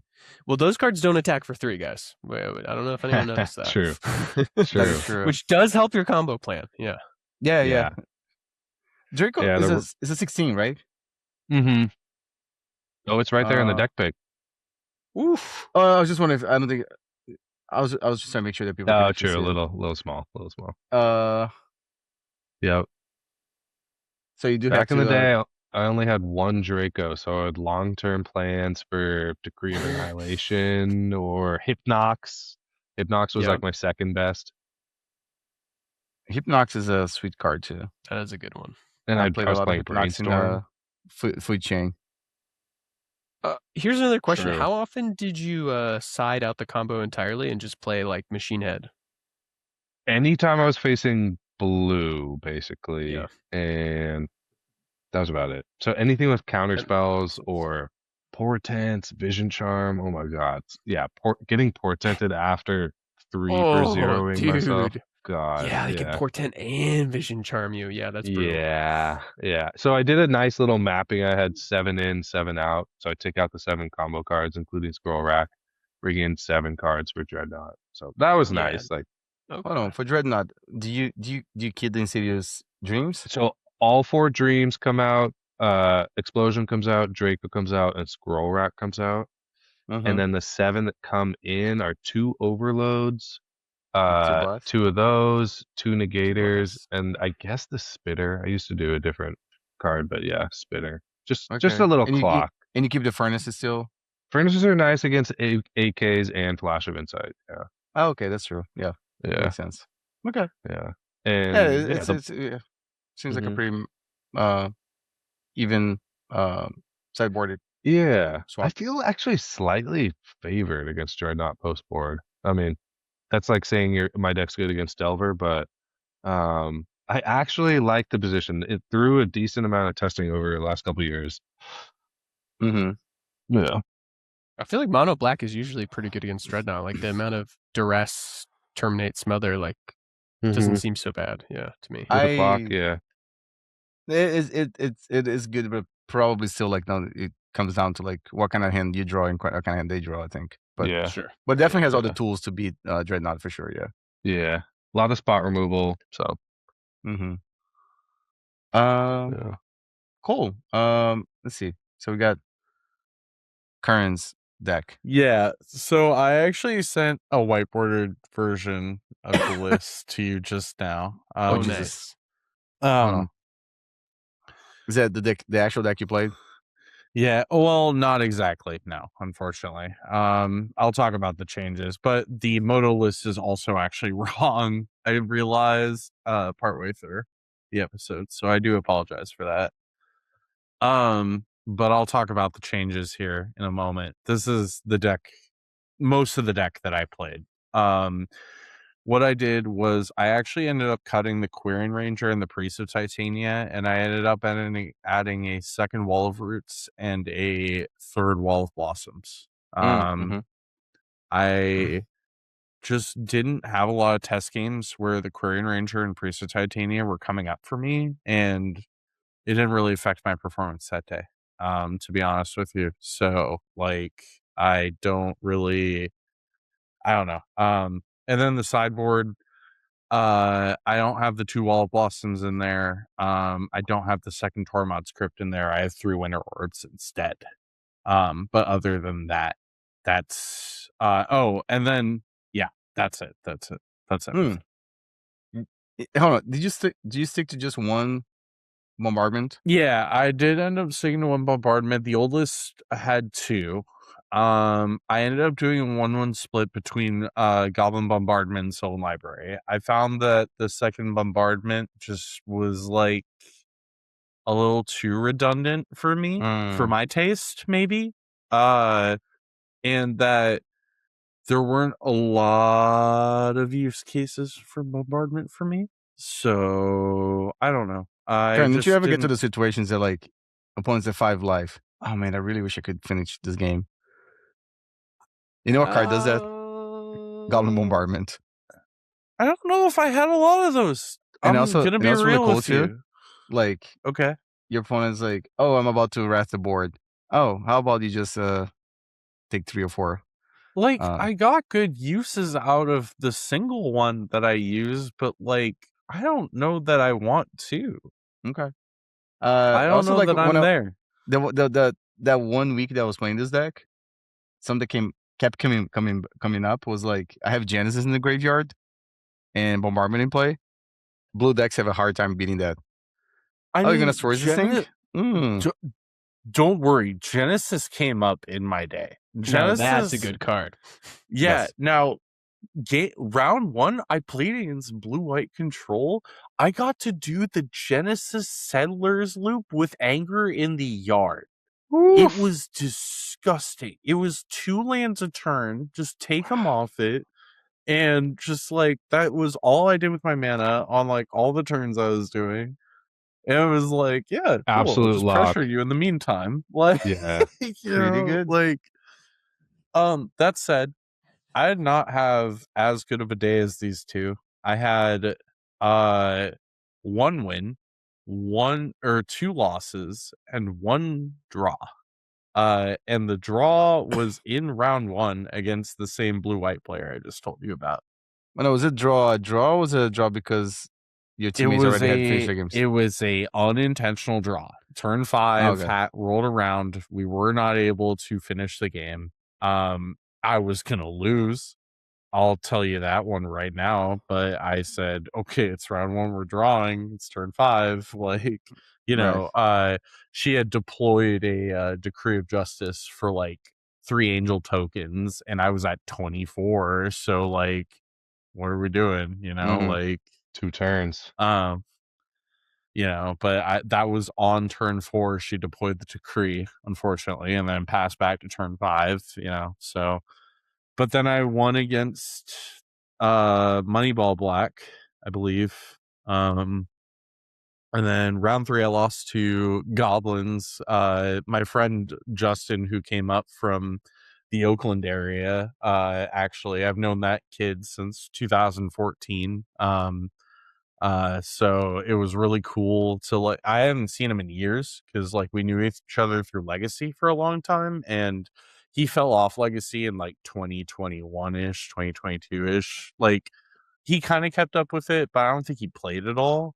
And then he texted me that he was coming up to Portland for a Trios pre-modern event. I was like, dude, I will be there. Like, not only can we hang out, but I'll be there. Like, I'm so glad that you're in pre-modern. So he was playing Goblins. I think I got game 1, but I did not get to cinch game 2 or 3. And game 3 came down to a like savage port war. Oh, I remember watching that. God. Yeah, he had triple port, I had double port, and we were just like, we had both like taken each other off creatures because I had like pyroclasmed a pretty early board on his part, and he had like pyrokinesis me back basically. And so we were just like sitting here in port and then he elbows me after the match. He goes, hey Curran, guess what? we ported each other in Portland. Oh my god! Wow. I was like, wow, Justin, you Kind of shocked I've never heard those words. Yeah, me neither. No, it came down to like Before. the wire in the end. Like I was like trying to draw to a pyroclasm desperately to like re-get into the game again. And he started to like become aware of the fact that that might be an out that I have like at some point, and he started like porting my mountain very aggressively. It was my only red source, and I did draw the pyroclasm, but I couldn't cast it, and he just like was very on top of it, and he ended up killing me. So and in round 4 I lost. Oh, sorry, go ahead. I was saying your deck looks like it's well prepared to beat goblins. Like it's you got like, pyroclasm, it's the walls much better off than walls, like yeah. Tanglewire Elves is, in my opinion. But I mean, like, even I still didn't you have a beat sharpshooter it. in the main deck too. It's like Yeah, I still didn't beat it though. Goblin Like, King, at the end Goblin of the King was day, a real problem. I feel like when that comes down, and you're like, oh my god. yeah, it just ended. It wiped me like completely. So Goblin Bombardment's also a great tool against burn. Right, yeah, that too, yeah. Yeah, against goblins. But round 4, I played against Justin on Tinker Welder, and he is the bane of my existence. Every time we pair into a match, like we play a lot. We play it a stupid amount of pre-modern He's so events, good. I lose to him and all the time. he breaks me down every time. He's just like, this is what Tinker Welder is, you're fucked. And I'm just like, I don't know, I tried to do the Nantuko Vigilante, and I tried to like do like, you know, the naturalizes Curran and everything, and never it just doesn't in the history matter. of Tinker Devour, whatever, anybody ever lost to like No. It's not the blue. It's not Tinker Fling. Oh, it's like more mud. It's more mud based. Oh, it's like a blue-red mud. It's a Tinker Welder like prison. Okay. It's a little different. Tangle Wires, Spheres of Resistance. Winter like, Orb and Mishra's Helix is the lock. And he just sits there and like grinds you down. He plays like the Grixis like Catacomb land as well, like to support the blue sources. Yeah. And yeah. Like, dude, Justin is a master, and I'm pretty sure he's gone to a few lobster cons. Like, this dude has been around the pre-modern format for a hot minute. Justin is like an insane player, and every time I play against him, he's my kryptonite, bro. Like, I just don't know how to quite like get around him or like or dismantle him as he's like doing his thing. His deck seems very good, and he is very competent with that's it. a deck that so my personal pre-modern arc was like the first deck I built was like mud, like actual mono brown mud. And then after that, but I've quickly realized that that could not beat Pernicious Deed, so I was like, I'm gonna play something else, right?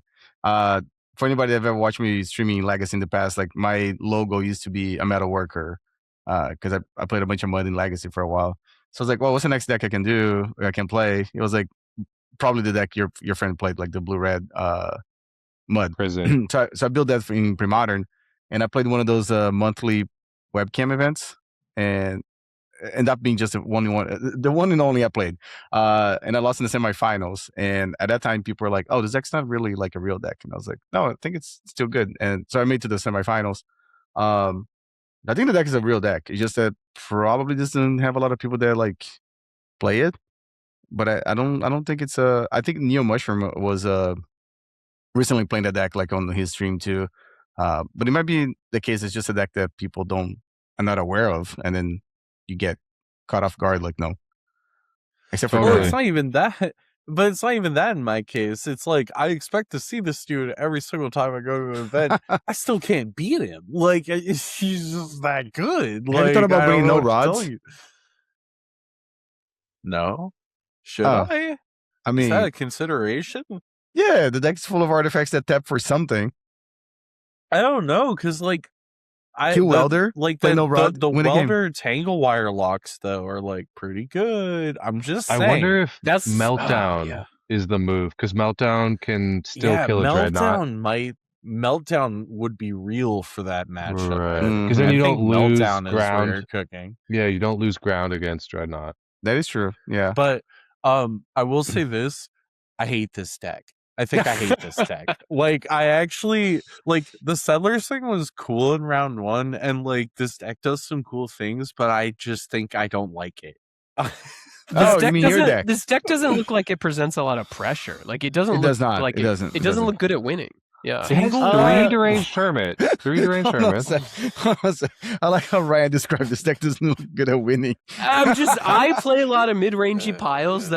disruptive and value-y, but like are bad at ending games. And I feel like this is like fits in that category. Yeah, you do have 3 Hermit. Okay. But I don't know, like you're playing a lot of 1/1s and walls.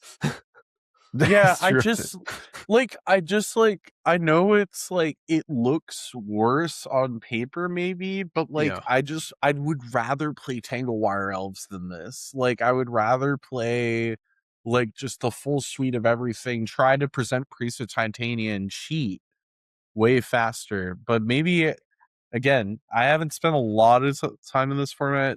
Certainly not as much time as the person who developed this list and like obviously did well with it and knew what they were doing and stuff. But like, I just like, I'm not there with this list. I'm not that techie yet at this format. Maybe. Well, the thing is that with this deck is that when you play elves, like the elves list they usually play, you probably feel a lot more comfortable playing against combo, and this deck is not good against combo. I think actually the person that created this deck also said the same thing too. So like if you go to an event and you play against Ryan, turn 2 Dreadnought, you're like, if you're playing regular elves, you're like, oh, okay, I can still probably win this game. But this list here is not beating it. So but Battle Mage ain't it. Yeah. Well, that's actually funny that you say Battle Mage, because I think the Battle Mage was like the best thing that I liked about playing this deck. And it's such a good card. Yeah, it is good. Something I would consider maybe trying to play for myself in Tangle Wire Elves, even though I would be light on red sources. I don't even think I need the white source, to be completely honest with you. Like, it's nice to have that flexibility, but I don't know. Thornscape, like, just in general, coming down and then bouncing to Symbiote is just such an attractive idea to me in general that, like, I want to kind of explore that a little further and see if I can find a way to make that work. Curran, one way to support traditional elves list. One way to support Thornscape in a more traditional elves list could be Birchlore Rangers, because it supports both That's exactly brain cell, same brain cell. Because I have like thought about Birchlore Rangers like previously in the deck for like that kind of purpose, or like the kind of purpose of like maybe playing a goblin sharpshooter out of the sideboard or something like that, where it just supports that additional red source, you know. Sky Shroud Elves is like a worse version of Birchlore. Is that like the filter elf? It's the filter elf. Filters colorless to white or red, but it's a 2-drop. It's a 2-drop, so I think that counts as I don't know if I'm on board with that. I agree. But the Birchlore Rangers definitely like intrigues me. That concept definitely it's just intrigues one elf. Just an elf. It's like also a good it's also a good way to utilize like those extra copies of like Curran Ranger that seem kind of like lackluster, you know what I mean? Like totally. Yeah. I think Thornscape is I'm glad that you also like brought that up organically before I even said anything. No, I love this card. This card is so good. Yeah. When you get the 2-for-1, it's huge. Like you can clip their welder, blow up an artifact. Like that will put you back into the game against some of these prison decks. Do you guys think that the card has Cause I think the first time actually not the first time. I made that mistake plenty of times. Don't you think it's a little bit of a flavor fail in this card? Like how flavor so? Fail? Well, yeah. Okay, so there's 2 good things. No. So because red. That it's a 3-for-1. No, because red in this time in Magic is a shatter, right? Yeah. White. I see what you're saying. Yeah. Well, yeah, but white dealing 2 damage. No, white makes destroying enchantments. effects. Yeah. Why should you destroy enchantments? Oh, so you're just saying shatter or disenchant or whatever, like is no, I think it should deal 2 damage and then blow up an artifact or enchantment. I think would be That's correct. a good idea too. Because disenchants existed forever. Why would we? Let's go. Yeah. I like this idea. Yeah. Beretta now. There were a couple of times that I kept this card in versus a deck that was trying to destroy an enchantment. And then I'll even get to the point that I was survival the fittest for. And then when I went to cast it, I was very sad because I realized, it doesn't destroy what I wanted to destroy. I will say the Thunderscape Battle Mage compatriot of Thornscape, the red one, has the green kicker, which does kill enchantment. Oh, which one is that? Oh, yeah. Thunderscape, yeah. Hey, Andy makes you discard 2 potentially. Right, this is a 4 for 1. This is a 4 for 1. Yeah, I've played this guy. I think he's underrated. Didn't you spec on like a dozen foils of these? I think I've only got like 1, but yeah. I do have a vested interest. Yeah, that's true. Yeah, I will say #MTG Finance. Yeah. I will say as well that unfortunately these two got whiteboarded for the bit, basically. And I no longer want to trade for the bombardment. No, of course not. I understand. And there's nothing it's unfortunate about it, man. I offered Curran to send him like a 4th edition Sylvan Library. Yeah. To save that Sylvan Library. Oh, dude, it's so cool. I was gonna send you a 4th edition one so you can have a whiteboarded one. And then but Curran's I'm a sicko. You make me want to like. You're gonna drive me to drink anymore. Sicko allegations. I promise you, I will find a different. pre-modern deck to play this in. This is not the end for these. Dude, those can go into your territory. No, what I told Curran was that those are his now. You can't trade them. You can't sell them. Those are your cards now. 100%. Dude, I you wish gotta keep them forever. Wait, hold on. Actually, I got it right here. I tried to trade you the like Exodus or Tempest bombardment too, but to no avail. This is how large the stack is of cards I've ever whiteboarded outside of my pre-modern main deck right now. Wow. Oh, outside of the main deck. Ooh. Yeah, and those are all pre-modern specific. Okay, wow. No, they're also legacy specific. Okay, I was gonna say there's got to be some legacy stuff. But these are all whiteboarded like editions of cards that I've ever. Cradles. Poor Cradles. Cradles are in the deck itself, but true. Then they always will be. Yeah. Wait, these are cards I never. Yeah, go ahead. About Thornscape. Going back to your idea, Curran, of just like leaning heavier on it in a traditional elves list, it's nice with 4 Wirewood because then you get to repeat this thing. Oh yeah, that's what I'm saying. Like the Wirewood is what like really sold it for me. Like I was like against Justin on Goblins, not Justin on Goblin or Welder Tinker. But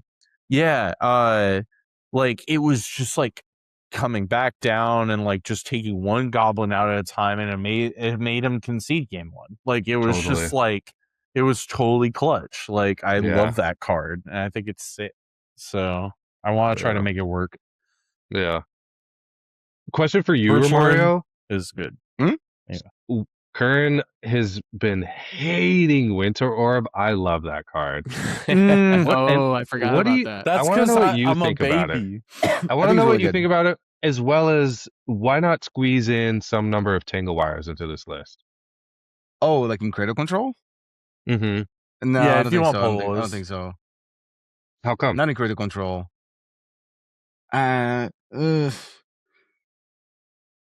There's a lot of things that are free to tap, like walls and acolytes and. True, you're playing a bunch of walls. You know what? Let me. Before I go any further, because I didn't mean to pull Sandblacks.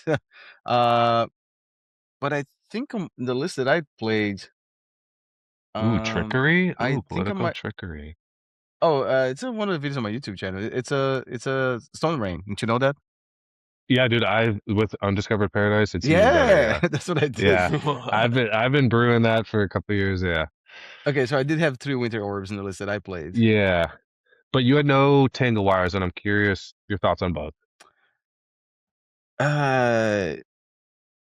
Honestly, I think I've only played 4 leagues with this deck, so it's like 20 matches, roughly. Maybe I played another one that I'm forgetting here. So I don't know if I have too much of an opinion on that. I do know that I disagree with Curran. Like, 2 Goblin Bombardments felt right. It was a card that I want to draw, like, I mean, sometimes I want to draw, like, on turn 2. Excuse me. But I always want to draw this card. Like, every game I played, I want to draw at least 1 Goblin Bombardment. That's why I think, like, 1 was not, I'm not sure if I agree with Curran. But maybe the way I played the deck, I know this. I saw. True. I think I saw Francisco. Like, I think he posted a video with like a similar list of this one, right? They're not all the same. And he also played Goblin Bombardment a different way that I would have played. And he's more recently, obsessed with it. Yeah.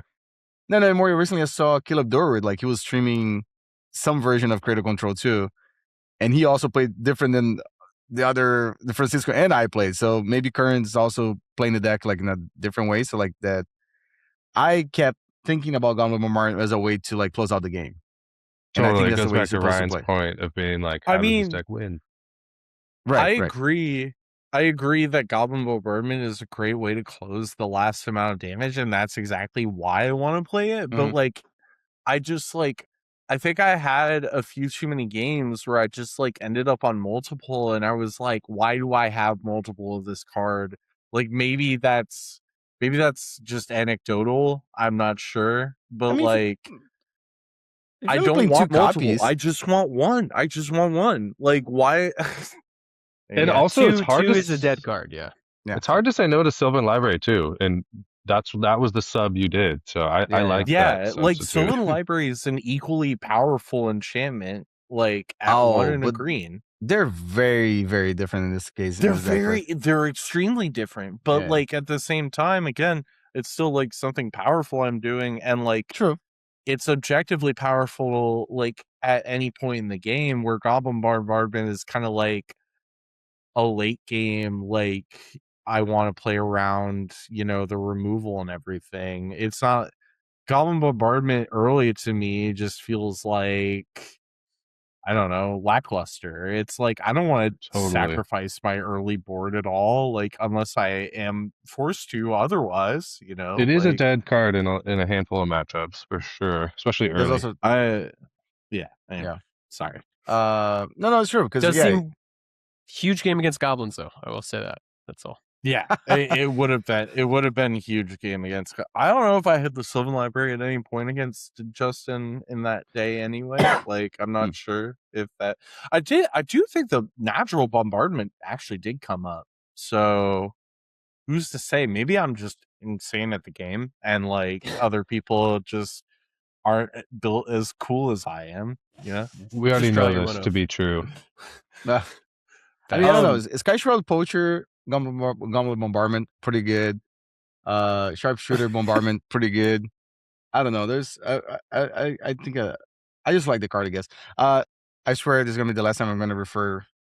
It's not a joke or punt. But when I used to listen to I've Got Questions, there was always a question in the end of the show saying something like, "No, what's the?" I forgot. Too soon. I'm just kidding. No, it's actually like a legit question that I used to think about that, but it was like the cards that need to be played more in pre-modern, cards are like overrated, underrated, whatever. And one of the cards was always like, I was thinking it was a Goblin Bombardment. To be honest, I was thinking more like in the lines of like Enduring Renewal, like Pebbles combo deck, whatever. But I always thought like, no, Goblin Bombardment was a card that was like not played enough in the format. And so then when I saw this deck being played, I was like, and I tried, I was like, yes, I think I was right. I think this card is not played enough in the format. I think that's definitely. I think it's very good. Yeah, I think it's a very good card. I just like, again, maybe it's just, again, recency bias where I drew multiple in like too many games, and I was like, why is this happening? Like, why am I doing this? That's true. I mean, again, my sample size is also very small. It's only like I said, like I hit 20 matches at most, I think, that I remember. So, I do like Winter Orb. David did ask Winter. I think Winter Orb is very good in this deck. Actually, the video that I posted with this deck, I think there was 1 or 2 matches that Winter Orb was excellent. I think. I think so. I think I watched just most of that. Suck at casting Winter Orb, bro. Like, I think I do suck at it. Like, I think I play it when I think I'm in a good position, and then like I'm not in that position that I thought I was in, and then I lose, and I'm just like, what does this card do? It sucks. I hate it. So I almost never post like shorts of on my YouTube channel. This is a short moment right there. I suck at casting Winter Orb. Cool. Yeah. Yeah. Clip it. That's Clip me. it. I suck at casting. Fucking Hey, chat, clip it. But yeah, I think Winter Orb is cool. The Tingle Wire is a little worse in this deck because you don't have as many. Like you don't have like as many permanents on the board, right? I think it's like regular elves. I think maybe that's I think maybe the knock is that you have fewer untappers, but even then, I'm like, still enough. That's still pretty good. That's my opinion on Tanglewire in this deck too. I don't think there are enough things to tap, and I don't think there are enough untappers. It complements settlers. Complements settlers, and that opponent now is like, okay, I have to overextend. It's almost like forcing them to overextend into Armageddon. But how am I ever going to activate my settlers if I'm like having to tangle wire my own stuff? Because your tangle wire is tapping down at worst itself a wall and wirewood. It's like you're good. Kind of shocked there isn't more wall roots in this deck. Not helping you win games, but. Dang. Well, again, I like that you went up one. I went up one for this event, and I do think Walled Roots is very good in this deck. I would consider probably going up even further than 2. Survival's best friend, yeah. Yeah, it really is. Like, nah. No. Okay. I honestly, like, if I were to come back at Cradle Control and just, like, take it for myself... Yeah, I would probably run 4 Wall of Roots. Like, I would probably just run the play set and just say, let's go. Like, I want this card pretty constantly. All right, Curran, I have an idea. You're going to play 4 Wall of Roots and 4 Birds of Paradise and 4 Survival of the Fittest. Okay. Then you now we're talking. Then you cut the Lenora Elves and you add Varaz Shapeshifter. Yeah. And then you add... He's cooking. I like where this is going. Then you DM Elliot.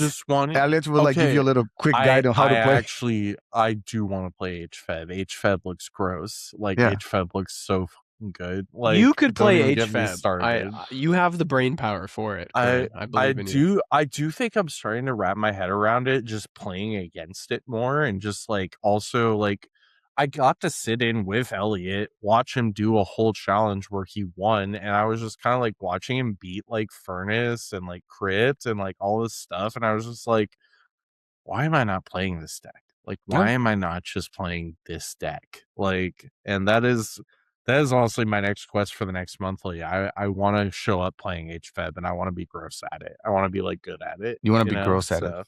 Me too, Curran. Yeah. Oh, are you coming too? Are we gonna be HFED bros? Dude, I think we should storm the meta. Yeah, I actually just put it together, so.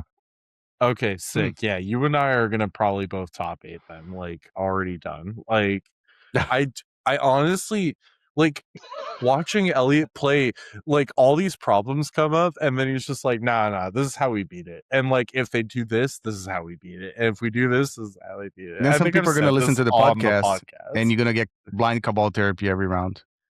Good.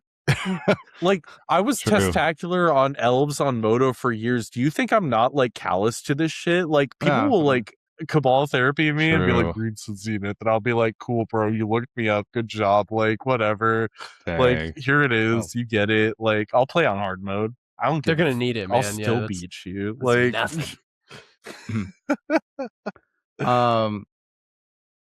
So I'm sorry. How many teams was it? The team event again? You said it was 12 teams. Okay. 7 and 5, 7 home teams, 5 travel teams. Okay. And what was y'all's overall record again? As team? I almost forgot. Yeah. So we drew round 1 because I couldn't because of the turns thing that happened. Right. We won round 2. We lost. No, we won round 3. We won round 3. We lost round 4. Yes. So we were 2-1-1. We got the bye round 5 because again, there were an extra amount of rounds for the amount of like teams that were registered, and one team had dropped. So the only way that the pairings were working was that we would get paired into the bye.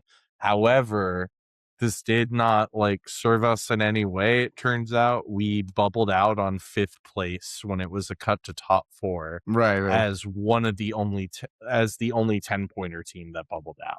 Gotcha. So we are a little sad because if we had gotten the opportunity to play round 5, we may have, very well gotten in there. We could have also just as easily lost, it's either or.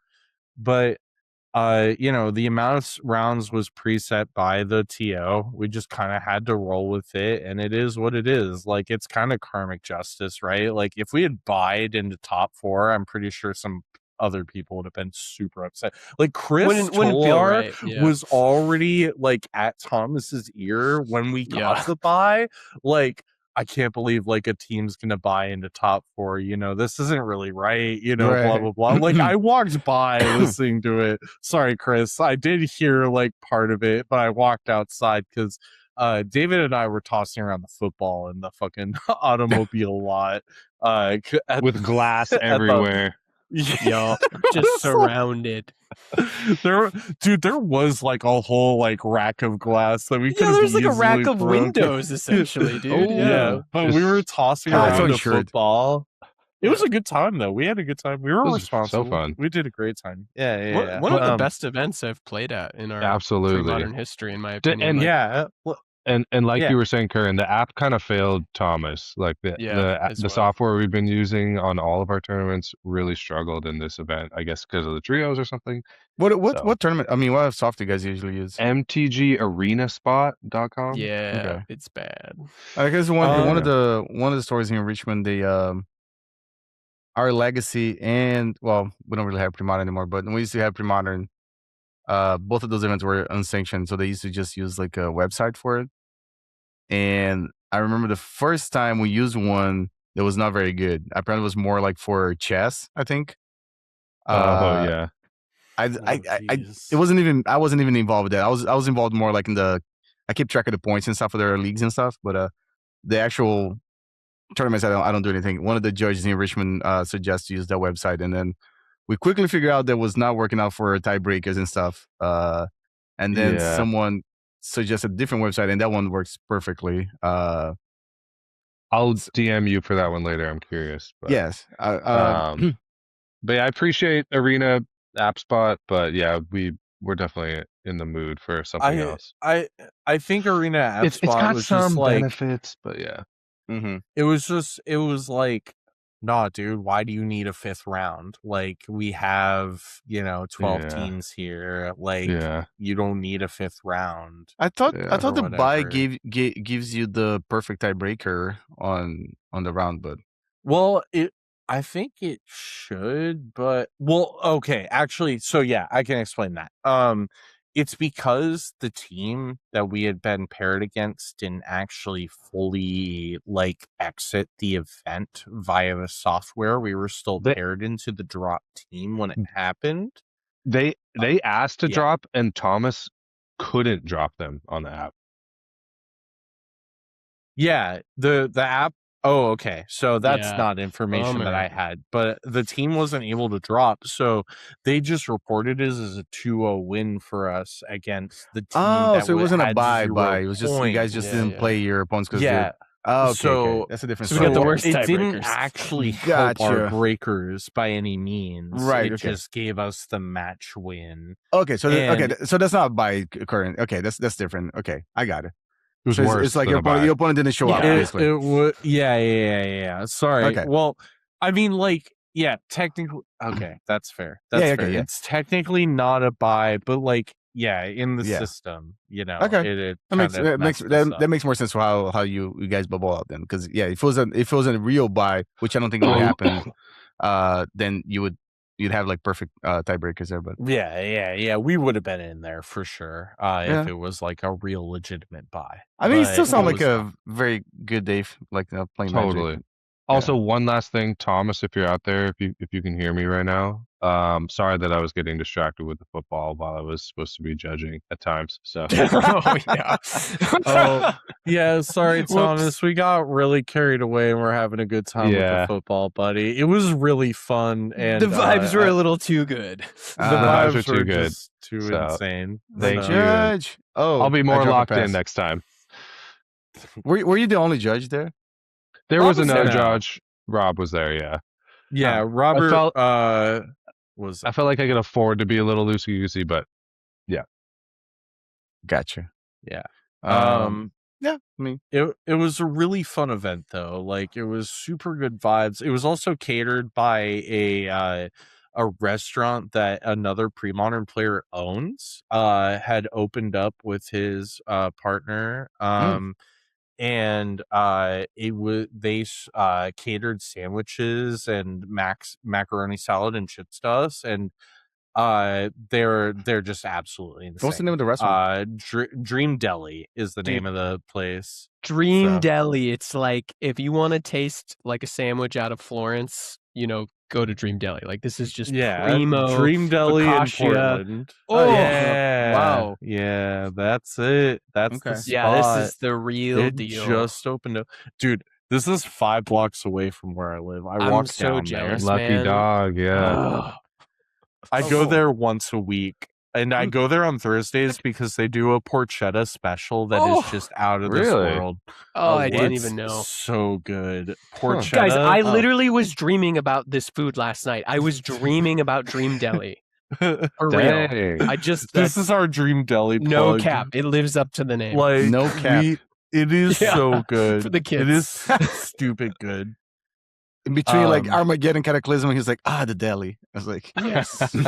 Yeah, and John's one Dude, of those guys I- who's been here I- from like basically the beginning, supporting and being a part of the, the sort of founders. So we love Yeah. John. We That's love cool. John. And John also runs our monthly Swiss event yeah. at the Tuesday night weekly meetups. It's a $5 entry. All of the entry goes to charity. Every player brings a pre-modern staple of any variety, and puts in the pool. And then after 3 rounds of Swiss, usually, maybe 4 rounds if it's a really heavy night, which has happened before. 20 plus Tuesdays, it's happening regularly. Yeah. Yeah, by standing, people get to pick a card out of the prize pool, essentially, and just like add it to their pre-modern collection. And it's just like a very neat way to get in games that's super low pressure. And again, does a really nice thing for the community. So like, it's just like, it's great fucking vibes. Like, Yeah, I feel John like is that's- an insane community member. And it sets the tone for what Rose City Pre-Modern is. Just like, we are here just to hang, do some pre-modern, very casual. So it's been a great event. yeah. All right, cool. Cool. And then so that was a team trio. I'm assuming you guys went 2-on-1, then got oil change for free or something. We went 3-1-1. 3-1-1. That's right. 3-1-1 Romario. That's right. That's right. And then we were retired as the 5th place team for the day. So that But then you had the monthly. we had a event, right? monthly the next day. Yeah. The next day? The next day, the Sunday right It was after a little the event, exhausting. we had the monthly. Yeah. And Definitely, we you don't had- want to do that every weekend. we had travelers from Seattle and California, so it was our Yep. largest turnout. We had 42 players. that's good. Yeah. And we coordinated it so it would be kind of worthwhile for people to travel in for the whole weekend. They have the team event and then the monthly. Yeah. Okay, yeah. Yeah, I want to kind of hit some points from like just the TO perspective, because David was the TO for this event and everything, Yeah, we had the 42 players. We actually got to start at 11 a.m. versus 12 p.m., which is kind of Huge. new for us. And Honestly, I was super surprised, but we were wrapping up the finals by like what, 8:30, 9 o'clock? It was 8:15, yeah, 8:20. 8:15, yeah. Mm-hmm. So we actually got out right on like I don't know, like perfectly kind of on schedule. I think maybe it helped that unfortunately Andrew wasn't there to do like the feature match stuff. Mm-hmm.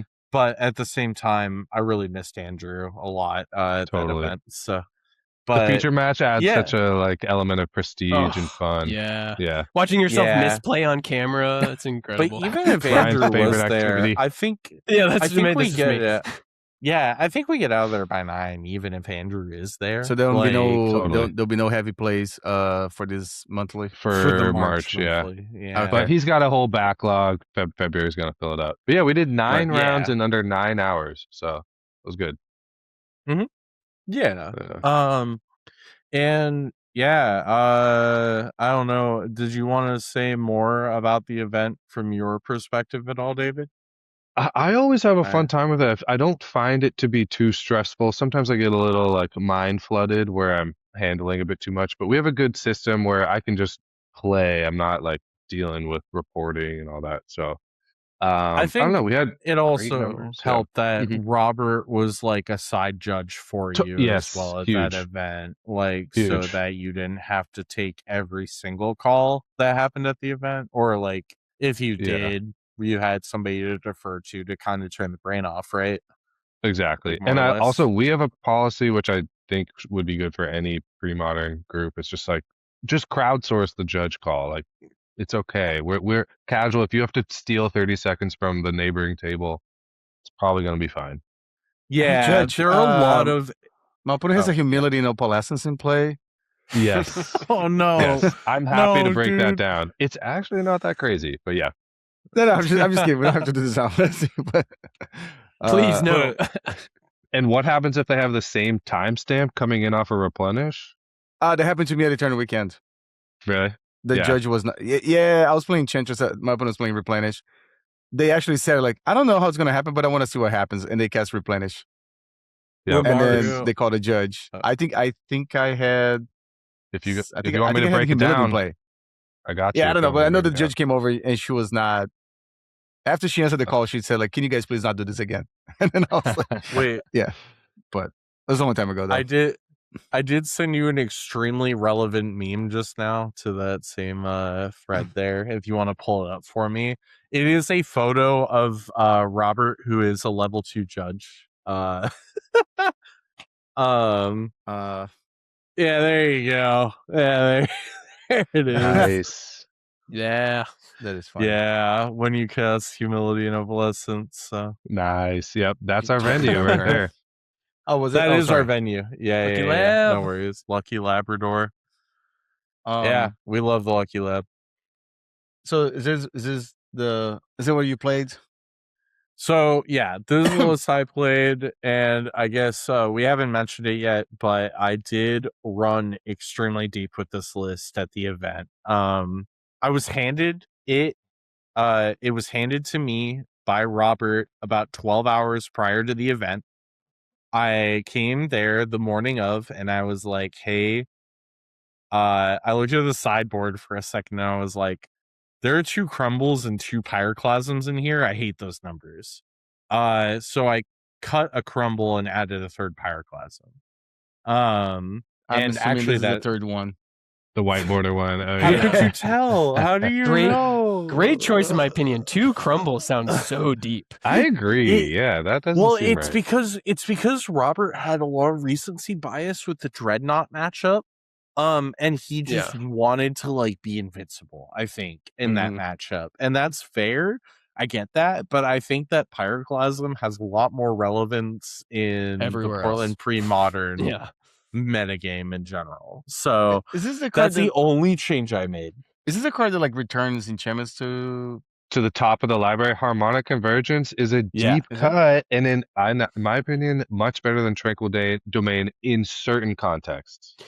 Yeah, I'm curious about it in this context, like in I our don't Armageddon actually deck. think this is the better context, though. Yeah, I was like, kind Like, of like I like Tranquil Domain better in this list, personally. Tranquil Domain is, or Harmonic Convergence is better if you're an instant speed deck, which is hard for green decks to be. But if you can hold up 3 green or 3 mana, one of which is green, and then you can respond to one of Enchantress's many shuffle effects, then Harmonic Convergence is a little bit better than Tranquil Domain because it doesn't die to replenish or Karmic Justice.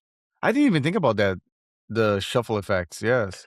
Enchantress has a bunch of shuffle effects, and in my opinion, Harmonic Convergence is better if you can squeeze it in response to a shuffle effect.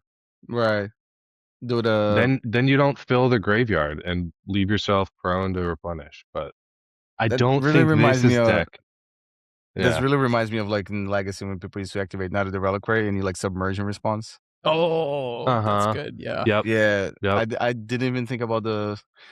Okay. Yeah. Wow, that's This a deck is level up moment for me here.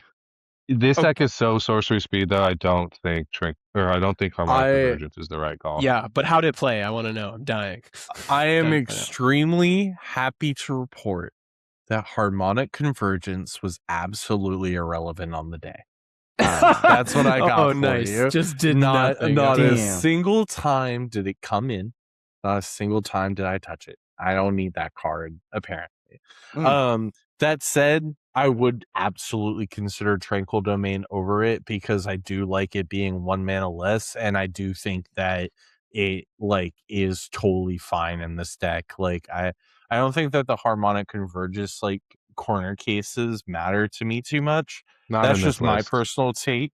Yeah. But again, I didn't get to play the Enchantress matchup, so I can't really report back to you for sure on like where this matters or the Replenish matchup. You know, like I just didn't play either of them. Plus, you can play Revenant Silence. What's up with that? No one plays Revenant Silence. That's another option. Reverent, yeah, that'd be sweet. Reverent, yeah, sorry, Reverent Silence, yeah. Oh yeah.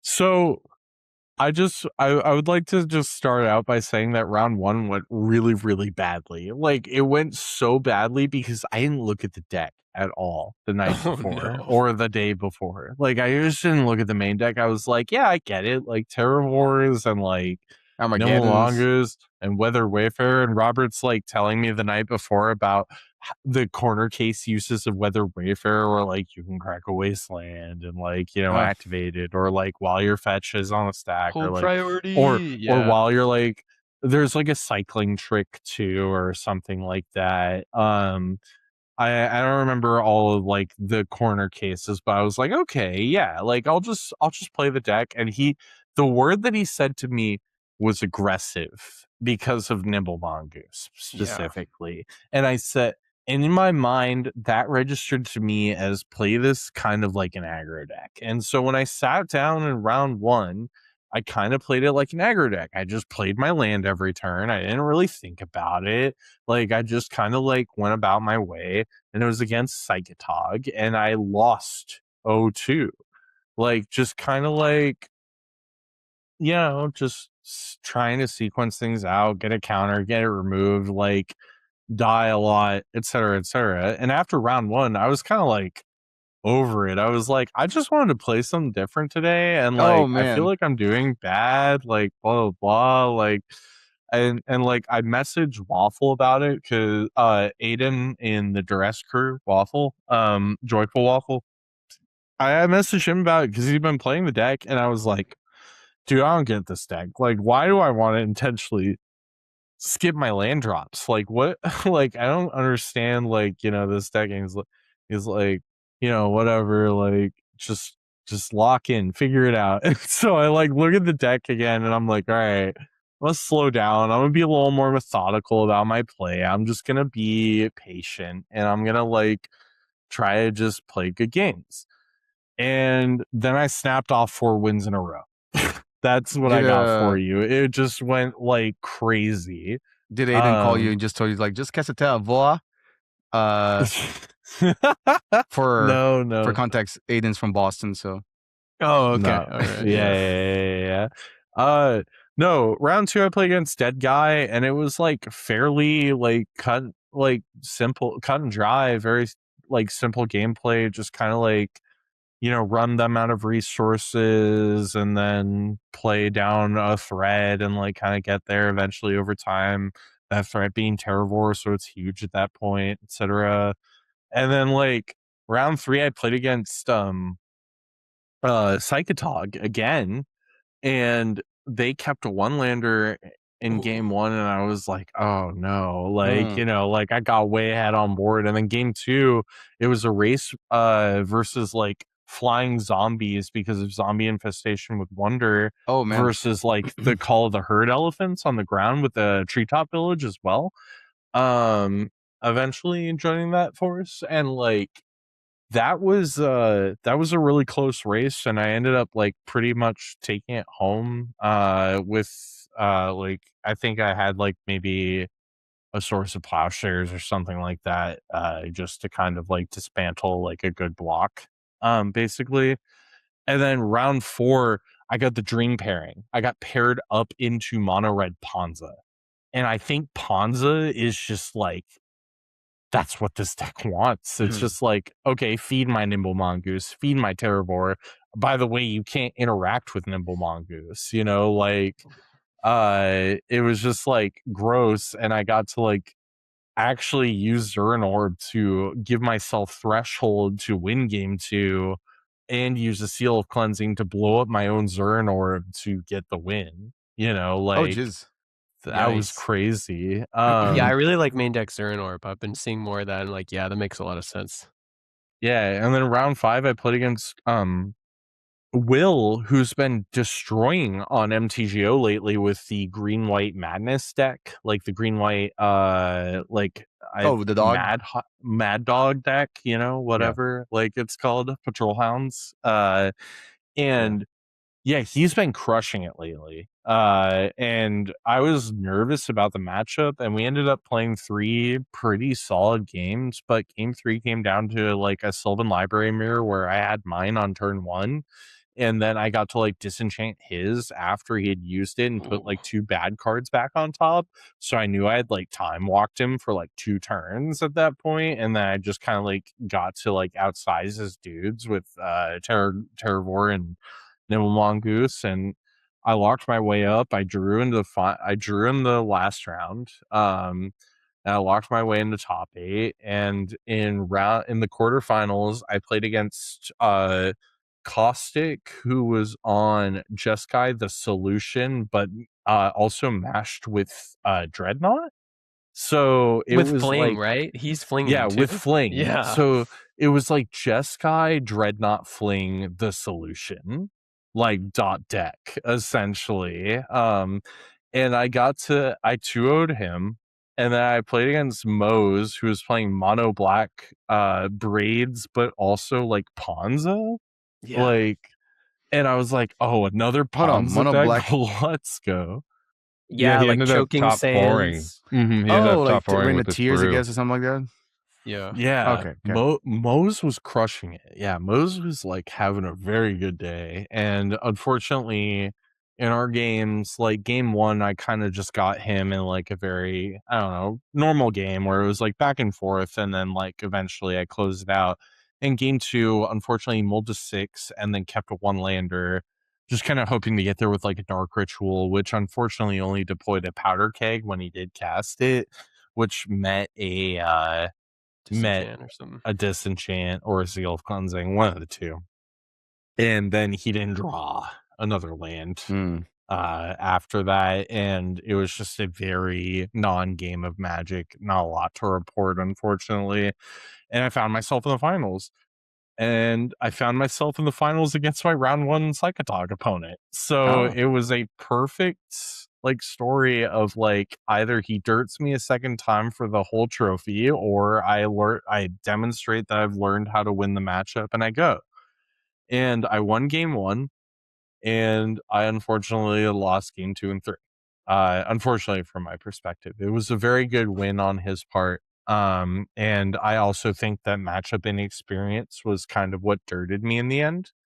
One thing that I analyzed about this deck versus Psychotog, and one way that I was boarding all day against this deck against Psychotog, was cutting the 3 Armageddons. What? Oh, yeah. Now, I'll explain my position on this. I can see why someone would do it. Yeah.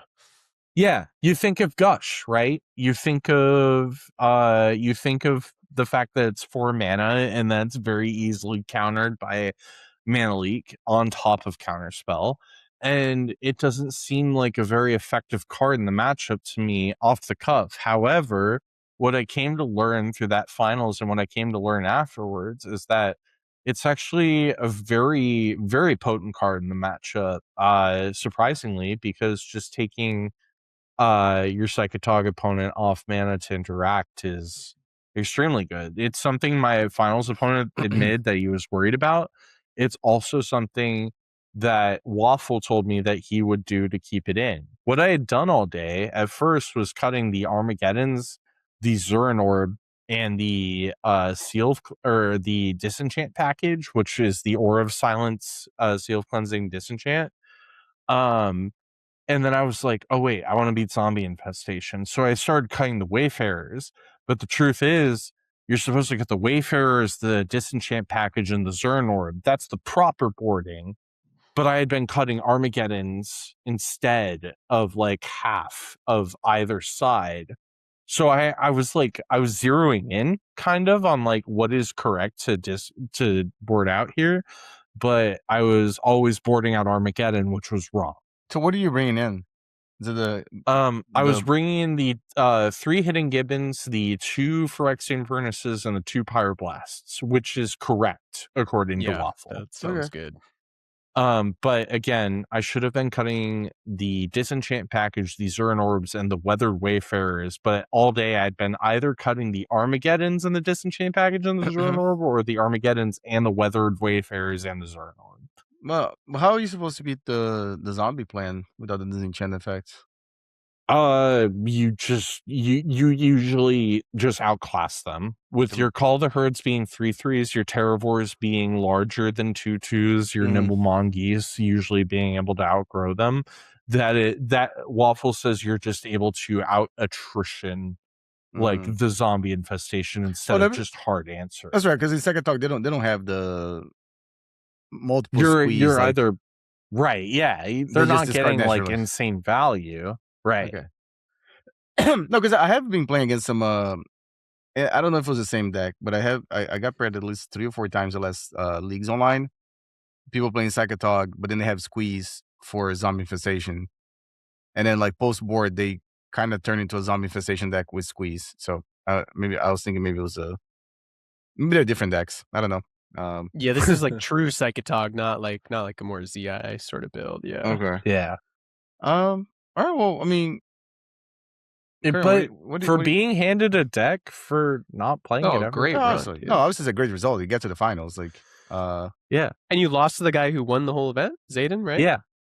Which awesome to see Zayden, come in and like, I've seen him flip through a couple different decks and find something that really clicked for him. Yeah, Zayden was on fire. It was nuts. What did you think about the deck?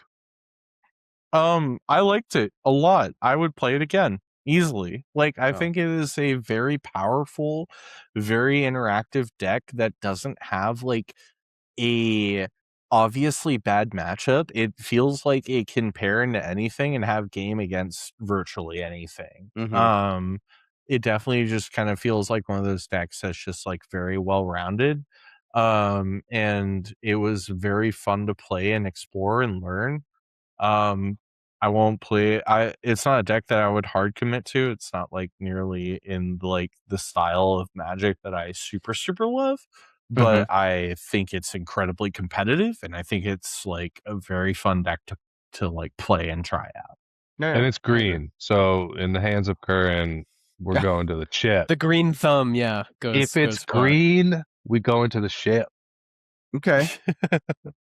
You guys, I hate to say this because especially since I want to hear the Captain Sisay combo and I have so many ideas, especially with Sneak Attack and Vector and Goblin Bombardment, I unfortunately have to boogie. No worries, David. Thanks for hanging out with us, buddy. Thank you guys so much for having me on. Ton of fun chit-chatting with you guys. So, and playing with we'll you. see you later. 100%. Thanks, David. Thanks. I'll see you guys soon. Absolutely. See you around. See you guys. Bye. Peace. Yeah. As David said, Captain Sisay. That's definitely some 2 reprisals though, that can't be right? No, I think 2 reprisals is so bad. I think reprisals is bad. I think I would cut that crumble as well, and I would look at just other sideboard cards. I don't know, like, and I would also the harmonic convergence is in there again. I consider them to be It tranquil. feels pretty questionable to me. Because you want him in the matchup, you also want to cast Armageddon, like against Enchantress specifically. Reprisal, I brought in one time on the day. It was against the quarterfinals against the Solution Dreadnought player. And it was like, it was there in my hand, but it was in there combined with Crumble and Disenchant. Like, I just didn't need it when I had it, you know. So, yeah, just like very disappointing card. Like I said, I played with this card when it was in Standard Legal, and it was not good back then. Yeah. I don't think it's still good. I don't know, 30 years later. But I'm happy that you tried.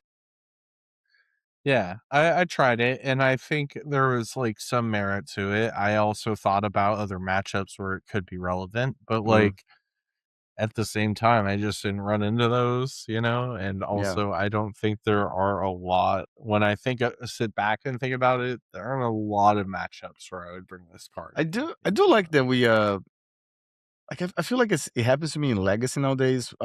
Just like because of the volume of cards that are being released. Every once in a while, like I hear people talking about a new removal spell that I didn't know existed. And Reprisal, like I knew existed, of course, the card existed, but it's a card that I completely forgot that it even did something. And even the card that you're playing, Last Breath, is another one that I remember people playing, but it's also another one because like you don't, it's not on people's radar, right? I think. It's a little narrow, yeah. It's like off the beaten path, yeah. There's a card from like Mirage too that makes into like a 1/1. I don't know if you guys know what that card does. It had like a really sweet art too. That's the other one I was thinking about. It's like a weird Frogify or something kind of effect, or what is it? Yes. This one. Afterlife. Oh. Wow, you got to pay 3 mana to make it into a 1/1. Dang, and has flying too. Okay, it's like they just made it a little too weak. It's like it's almost kind of playable. Oh, they had a Mercurial Mask too? I didn't know that card exists in Mercurial Mask. Wow, crazy art. Or masks, yeah. But yeah, like cards like Reprisal or Last Breath, I think it's just like I don't know. There's a bunch of like removal spells that maybe we're just not thinking about it. Yeah. David's deck also had I love me some Spinning Darkness. That's another card that I think it looked good. It looked good when you had it. Yeah. Love Spinning Darkness. Curran, would you play this again? I guess you wouldn't play Reprisals in the sideboard. I would play it again with changes for sure. It's just not a deck that again I would commit like a lot of thought and like my own process into, just because I think it's not quite my style at the end of the day. But like I think it was a great palate cleanser for me, like coming from survival the day before and not having to think too intensely about that card. It was a very good day for me to just kind of slam threats and just get there. So got you. So between that and Critical Control, which one did you think you'd be more likely to play? Yeah. Oh, this one, 100%. Yeah. Because like Curran's never playing Critical Control again, is what I heard. Dude, it's gonna be a minute before you convince me to play that deck again. I think I could come back to it and revisit it after I've had a lot more time in this format. I don't personally think I've had enough time to really understand where the mad scientist is coming from that designed this deck. You know what I mean? Like, and I do apologize for not knowing the name of the person that actually took that list initially to the Critical Control. Yeah, the Critical Control list. Yeah. It was the one that did well at the Spanish National. Yeah, the Nationals list. It was a pet deck for that guy. Was it? Like fairly certain. Yeah, he's been like playing it forever, right? I think he's got his last name sounds like Rofellos, but it's not, right? I wish I knew. Yeah, I can look it up. Look up Orca Slellers. That'll probably do it. Yeah. So, hold on. I'm now gonna find. Is it the Yes, the No, I guess. Oh no. Frank Rolefo Oh, right here. You're right. the pre-modern no up No, top. but up it's top. this player. Yes, There he is. Yeah. Yeah, the Italian Yeah, but nationals. yeah, the Survival. Italian nationals Yeah. first place. Yeah. Oh, he says I'm Spanish. fairly certain Ooh. this is Oh. Yeah, you're gonna Curran's be in about to create trouble. an international crisis. Wait, no, About I to thought learn you about said European Spanish. Did I racism. say Spanish? I thought you said Spanish. No, you said thought- Spanish. oh, I don't. Uh-oh. Don't put that on me. No, I said Someone national. review the tape. Whatever, dude. All right, I'll listen back to the episode later. Don't you worry about it. Anyway, No, but again, yeah. But Frank The played. Italian nationals. Yeah. Yeah. Yeah, they I had think two Goblin I Bombarders in think the deck. he's like this That's is the his pet difference. deck. I'm fairly certain this is his pet deck. Probably. Like this is something that he's been working on like very passionately, and like I think he's entrenched in the format much more than I am. Yeah. So again, I'd be happy to revisit it after I have more experience with the format, but at this time, as you can see, I'm being handed decks and going to the finals with them. So, Wow. like Terravor's a where bit I'm more at. plug and play, man. Yeah, no doubt. Oh, that's true. Did you ever get to the situation that you put like a Terravor in blade and you Armageddon and you're like, oh man, now my Terravor is like a 2020. You're like, this is Romario? incredible synergy. Romario, Wow. I'm gonna look at you with the straightest face right now when I tell you this. I ain't cast a single fucking Armageddon on the day. Oh, Well, you kept citing them out, right? That's true. I did side them God damn it, out. I'm not drawing the cards. Oh, that's right. It's under my deck now. But no, I never, like, even when I did have them in hand, they were just like inopportune or bad times to cast them. And like, part of me is like, could these slots be anything else like efficient? Like, I wonder if like these slots are wasted. And the next thing that I want to do when I test this archetype is actually cut the Armageddons entirely and play Cataclysm instead. Just because I want to have that's more reasonable. of a shot. That's the only reasonable, card yes. you could have said. Okay, you passed the test.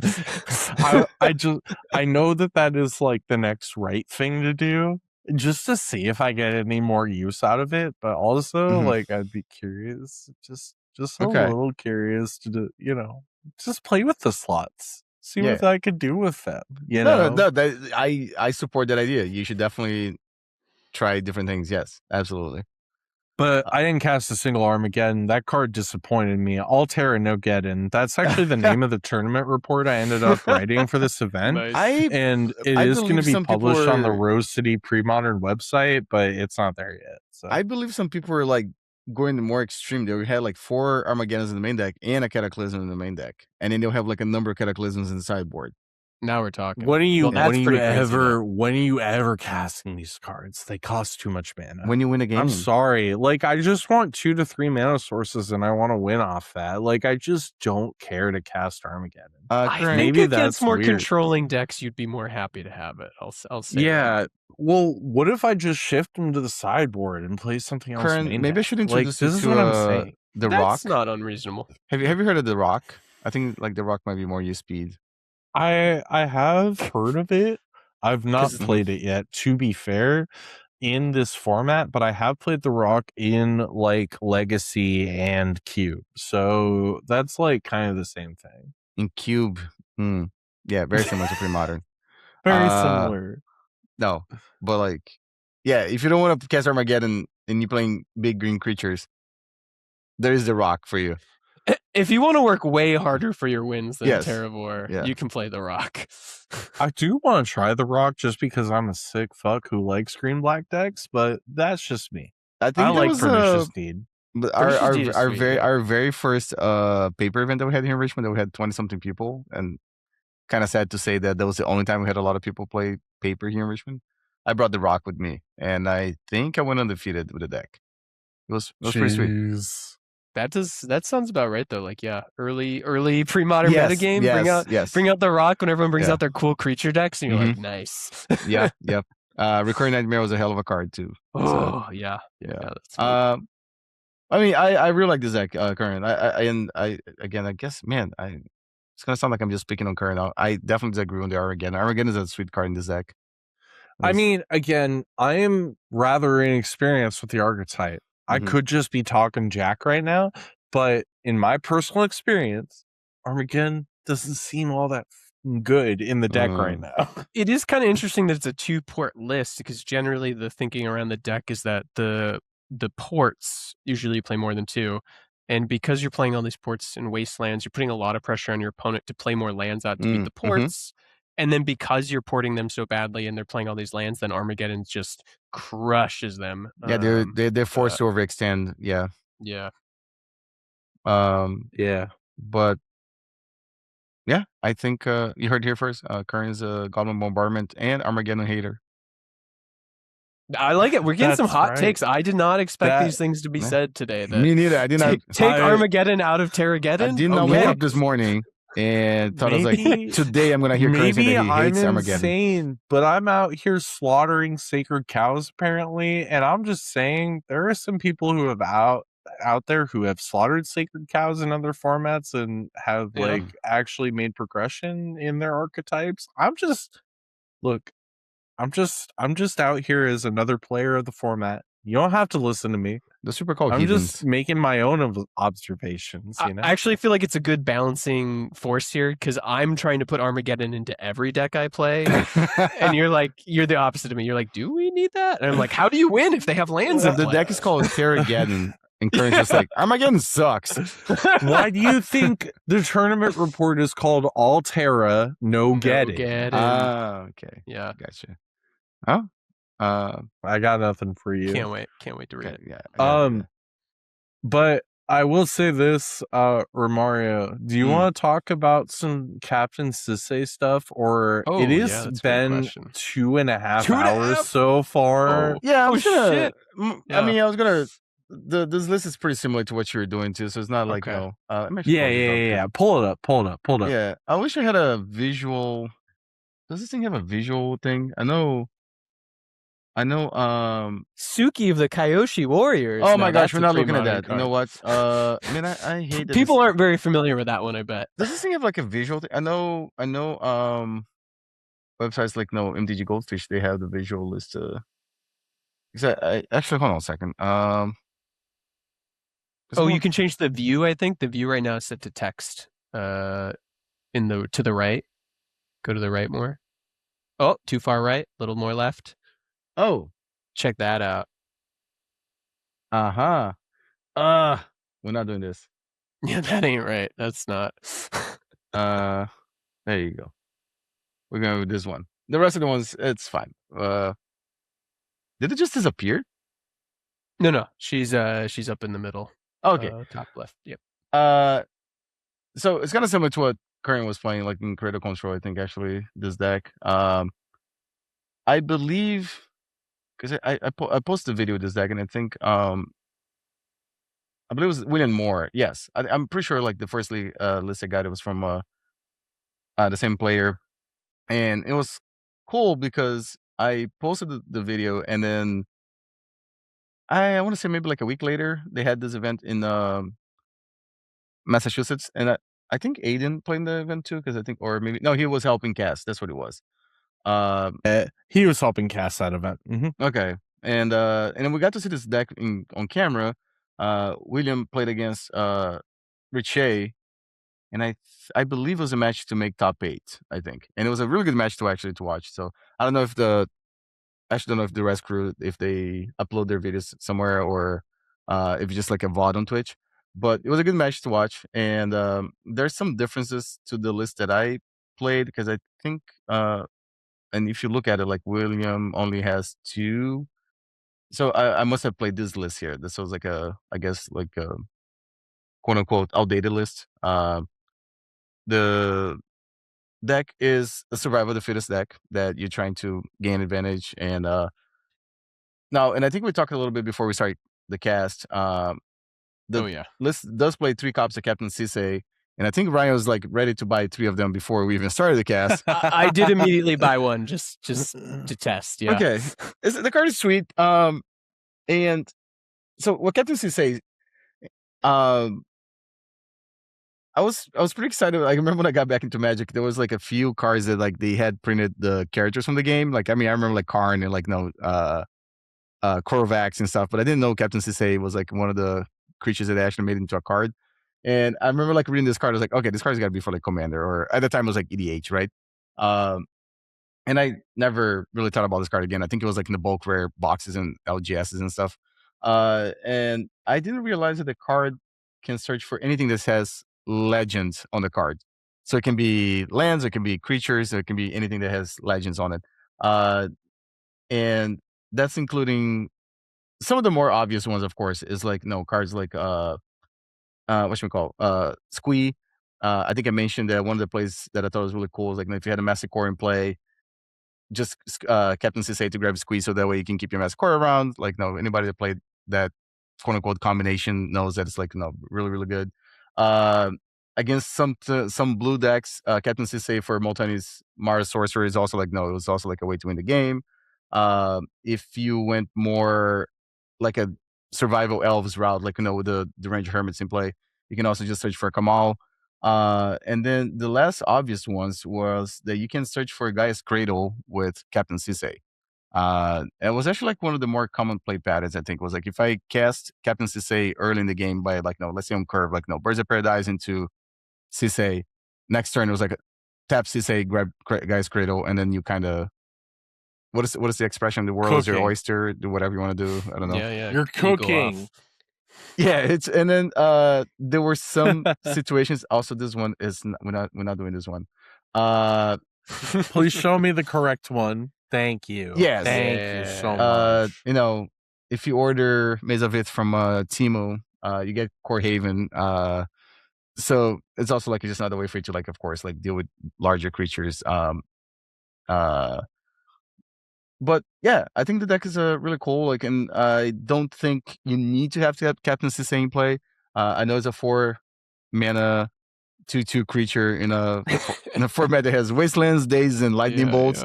Yeah. But it's a deck that, I mean, Ryan said you play Maverick, so it's not quite the same. But I remember the analogy like with For Call Alone in Legacy. For Call Alone was a deck that play Life from the Loam, but you didn't have to play Life from the Loam. It's a deck that gets to play Life from the Loam.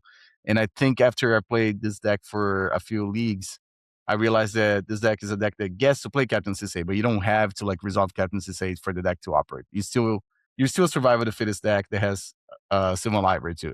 And all of your cards are like very, I mean, with exception, I guess, like the Rofellas and Korean Ranger, pretty much all of your cards are like, they're very, very impactful in their own different ways. Silva is another legendary creature that you can grab too with Captain Sisay. Silva's was also another card that was like surprisingly very good in a lot of scenarios. I was gonna ask, like, how real is it? The 6 mana 8/5. It was this deck makes a lot of mana. That's the thing. Like, you got Rofellos. You got Rofellos, the Cradles. Like even Korean Ranger with a Birds of Paradise helps you jump mana.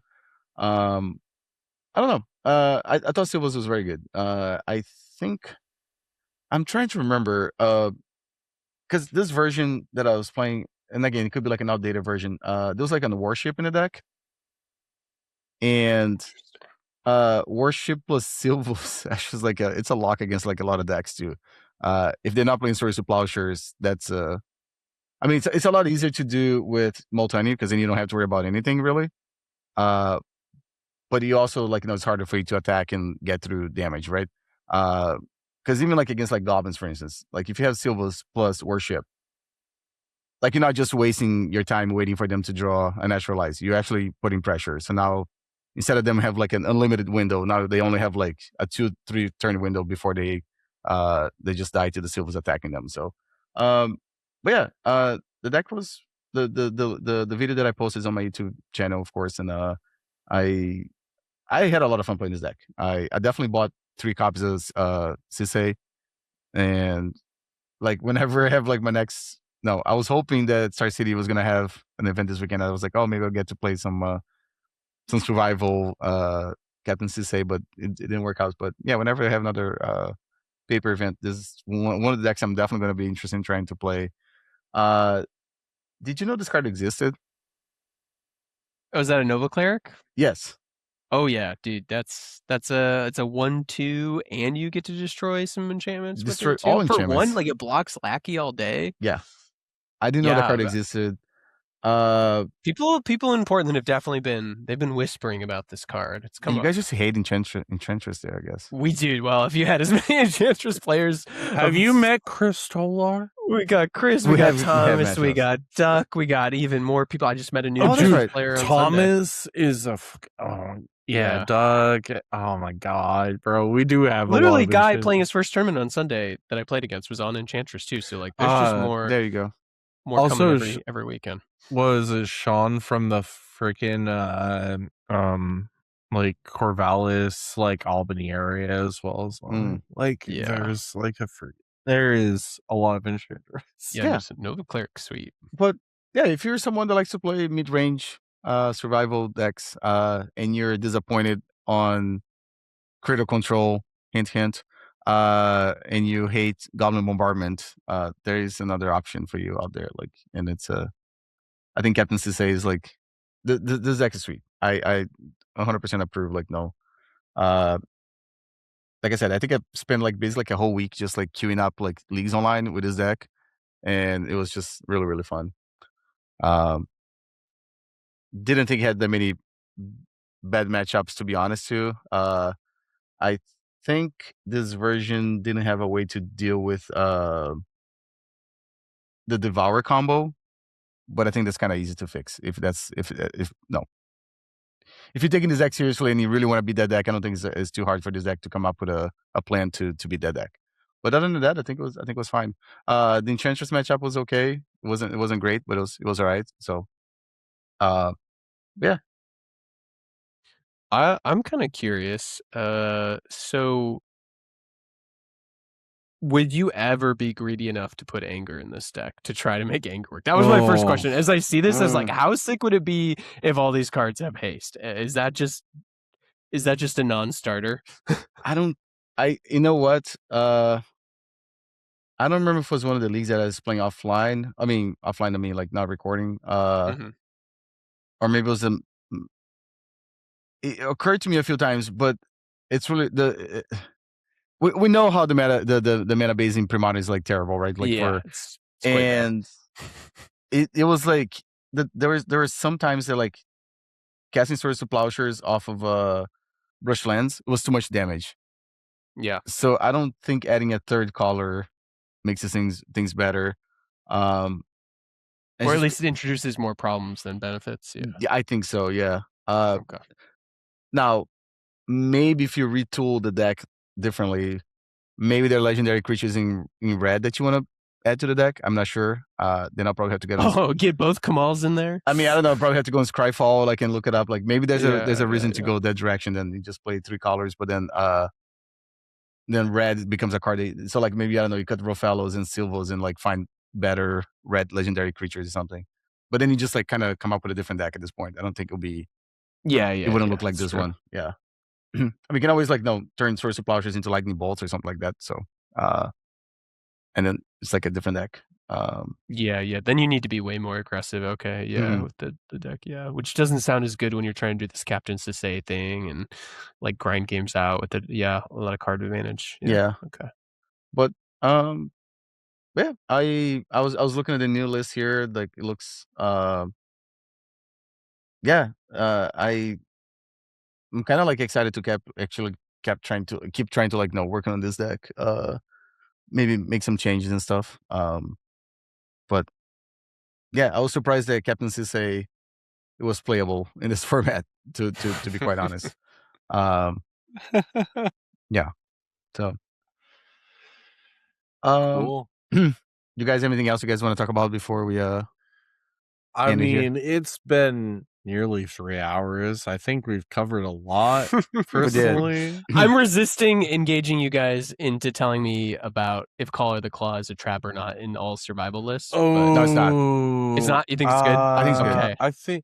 I think the card is better than I give it credit for personally. Yeah, because you seem really off that. Yeah, I don't register it a lot, but I I have seen the other like local elves player in our area. I'm forgetting his name, and it's bothering me right now. It's Duck's son. Rofellos?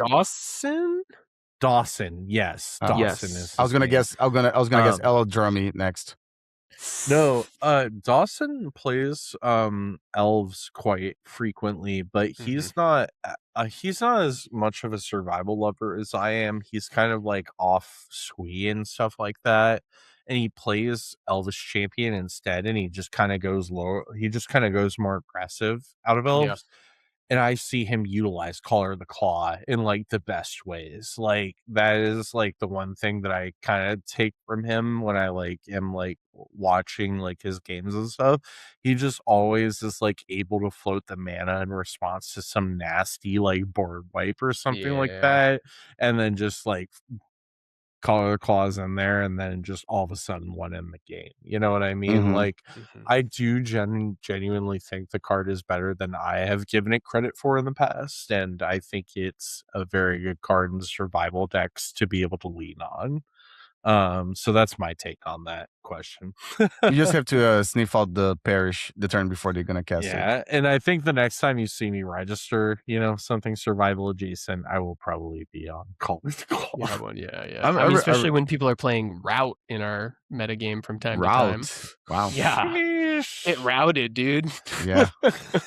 No, I think the card is good. Call of the Claw thing is good. But it does require you to like at least know what's going on.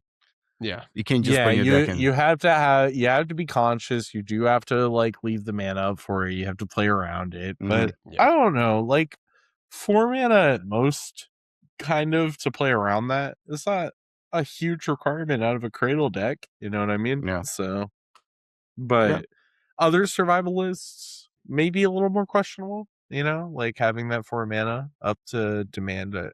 Those you have to have the mana could be sources to support it, right? Yeah. So that's kind of my thoughts on that. Anyway. Cool. Cool.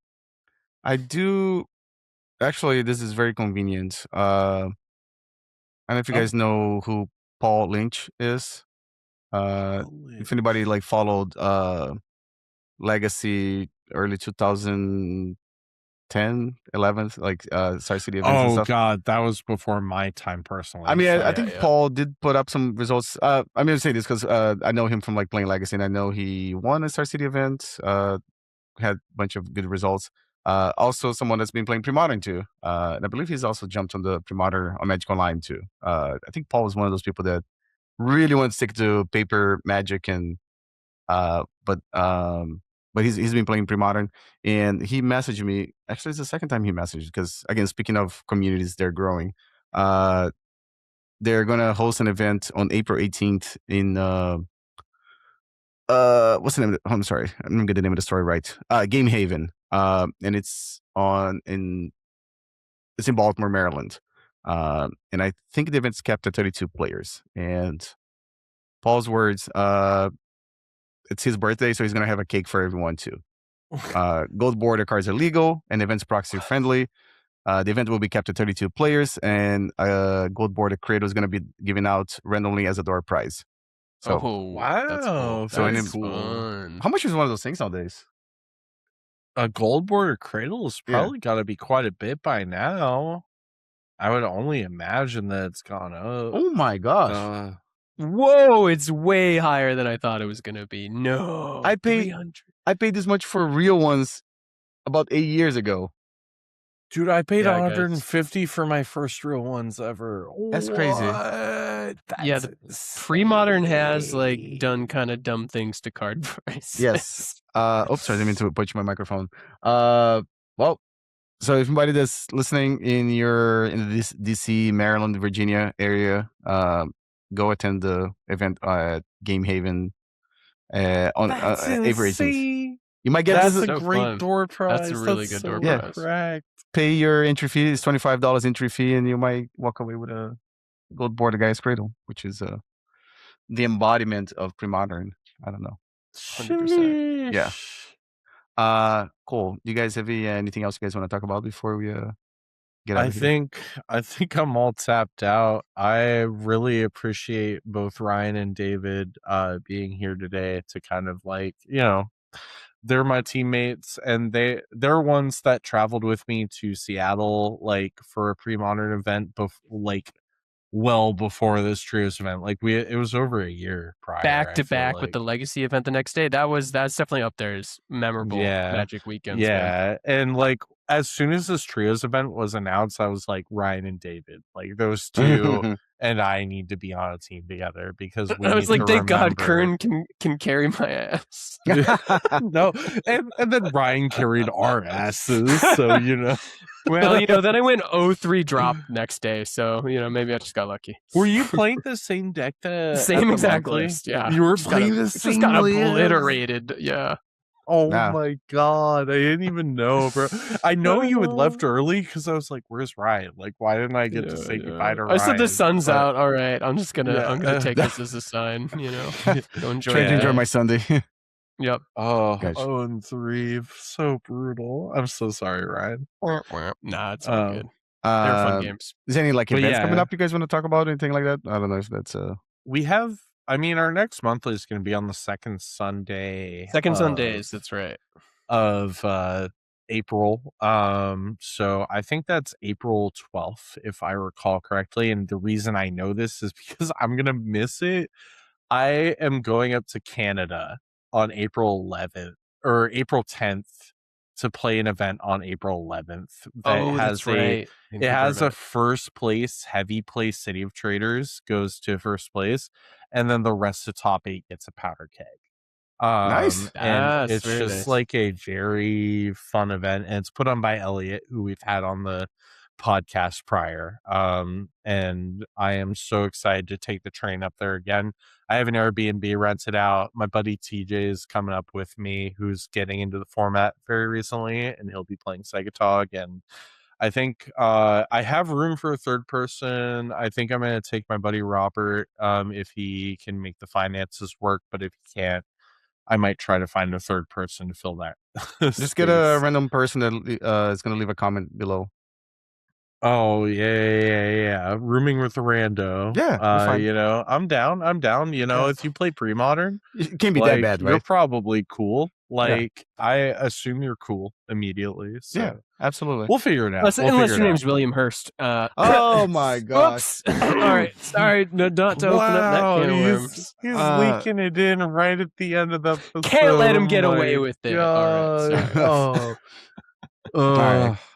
Cool. Anyway, we don't need to. Yeah, I don't know. We don't need to get into it. If you know. Yeah, you know. If you're in the pre-modern community, I don't think it does any good for us to actually. Usually, I'm not someone that shies away from like talking about like anything like that, but I don't think it does any good for us to mention that. Actually, it's already no. It's already we could probably open the can of words, but it would just be another like 20 to 30 minutes. No, I want to open another can of beer. Yeah, I don't think it's anything productive, but yeah, if you're in the pre-modern discords, like any of them, I think at this moment you probably know what we're talking about. You probably already know. Yeah, you probably know what's going on. You're dialed in. We trust you. And our listeners are well informed. And hopefully you didn't lose any money. And if you did, hopefully you get it back. I'm sorry. And cool. So with that being said, Curran, Ryan, solid app. Yeah, solid app. Yeah. Sorry, thanks David for having me on. Make it. Yeah, Ryan, thank you for staying on the whole sticking it out. It's been a pleasure, man. This is like the most fun part of the day, Finally get to take a break, hang out with you guys. Yeah, this was a lot of fun. I really had a good time. So, great episode 8. Yeah, call the herd. So thanks for checking us out. You can find me at like Testacular on Discord, sometimes on Blue Sky. I don't really open that app, but it's there. And those are the 2 places that you can find me ever. Probably find me on Discord. Romario, what about you? Romario Vidal everywhere except for Twitter, which I still check sometimes because of pre-modern and legacy. Romario Netto there, but preferably Romario Vidal on Blue Sky, Discord, Twitter. I'm sorry, Twitch and Magic Online. So and Ryan, are you online at all? I'm not really very online these days, so I'll just say, hey, come find me on a Tuesday, Friday, or a Sunday once a month here in Portland, Rose City, Portland pre-modern in paper. That's what it's all about, and I'd love to play Magic with you. Yeah, if you're go ever find in town. Ryan in Portland and tell him he should play Yeah, 3 you gotta come Cataclysms. here. You gotta come Yeah. here to meet Ryan. Yeah. Sorry, sorry. everybody. I'm not that convenient. Ryan is a commodity around here, around these parts. Cool. Thank you. All right. Well, with that being said, guys, thanks for hanging out, and we'll talk next time. All right, y'all.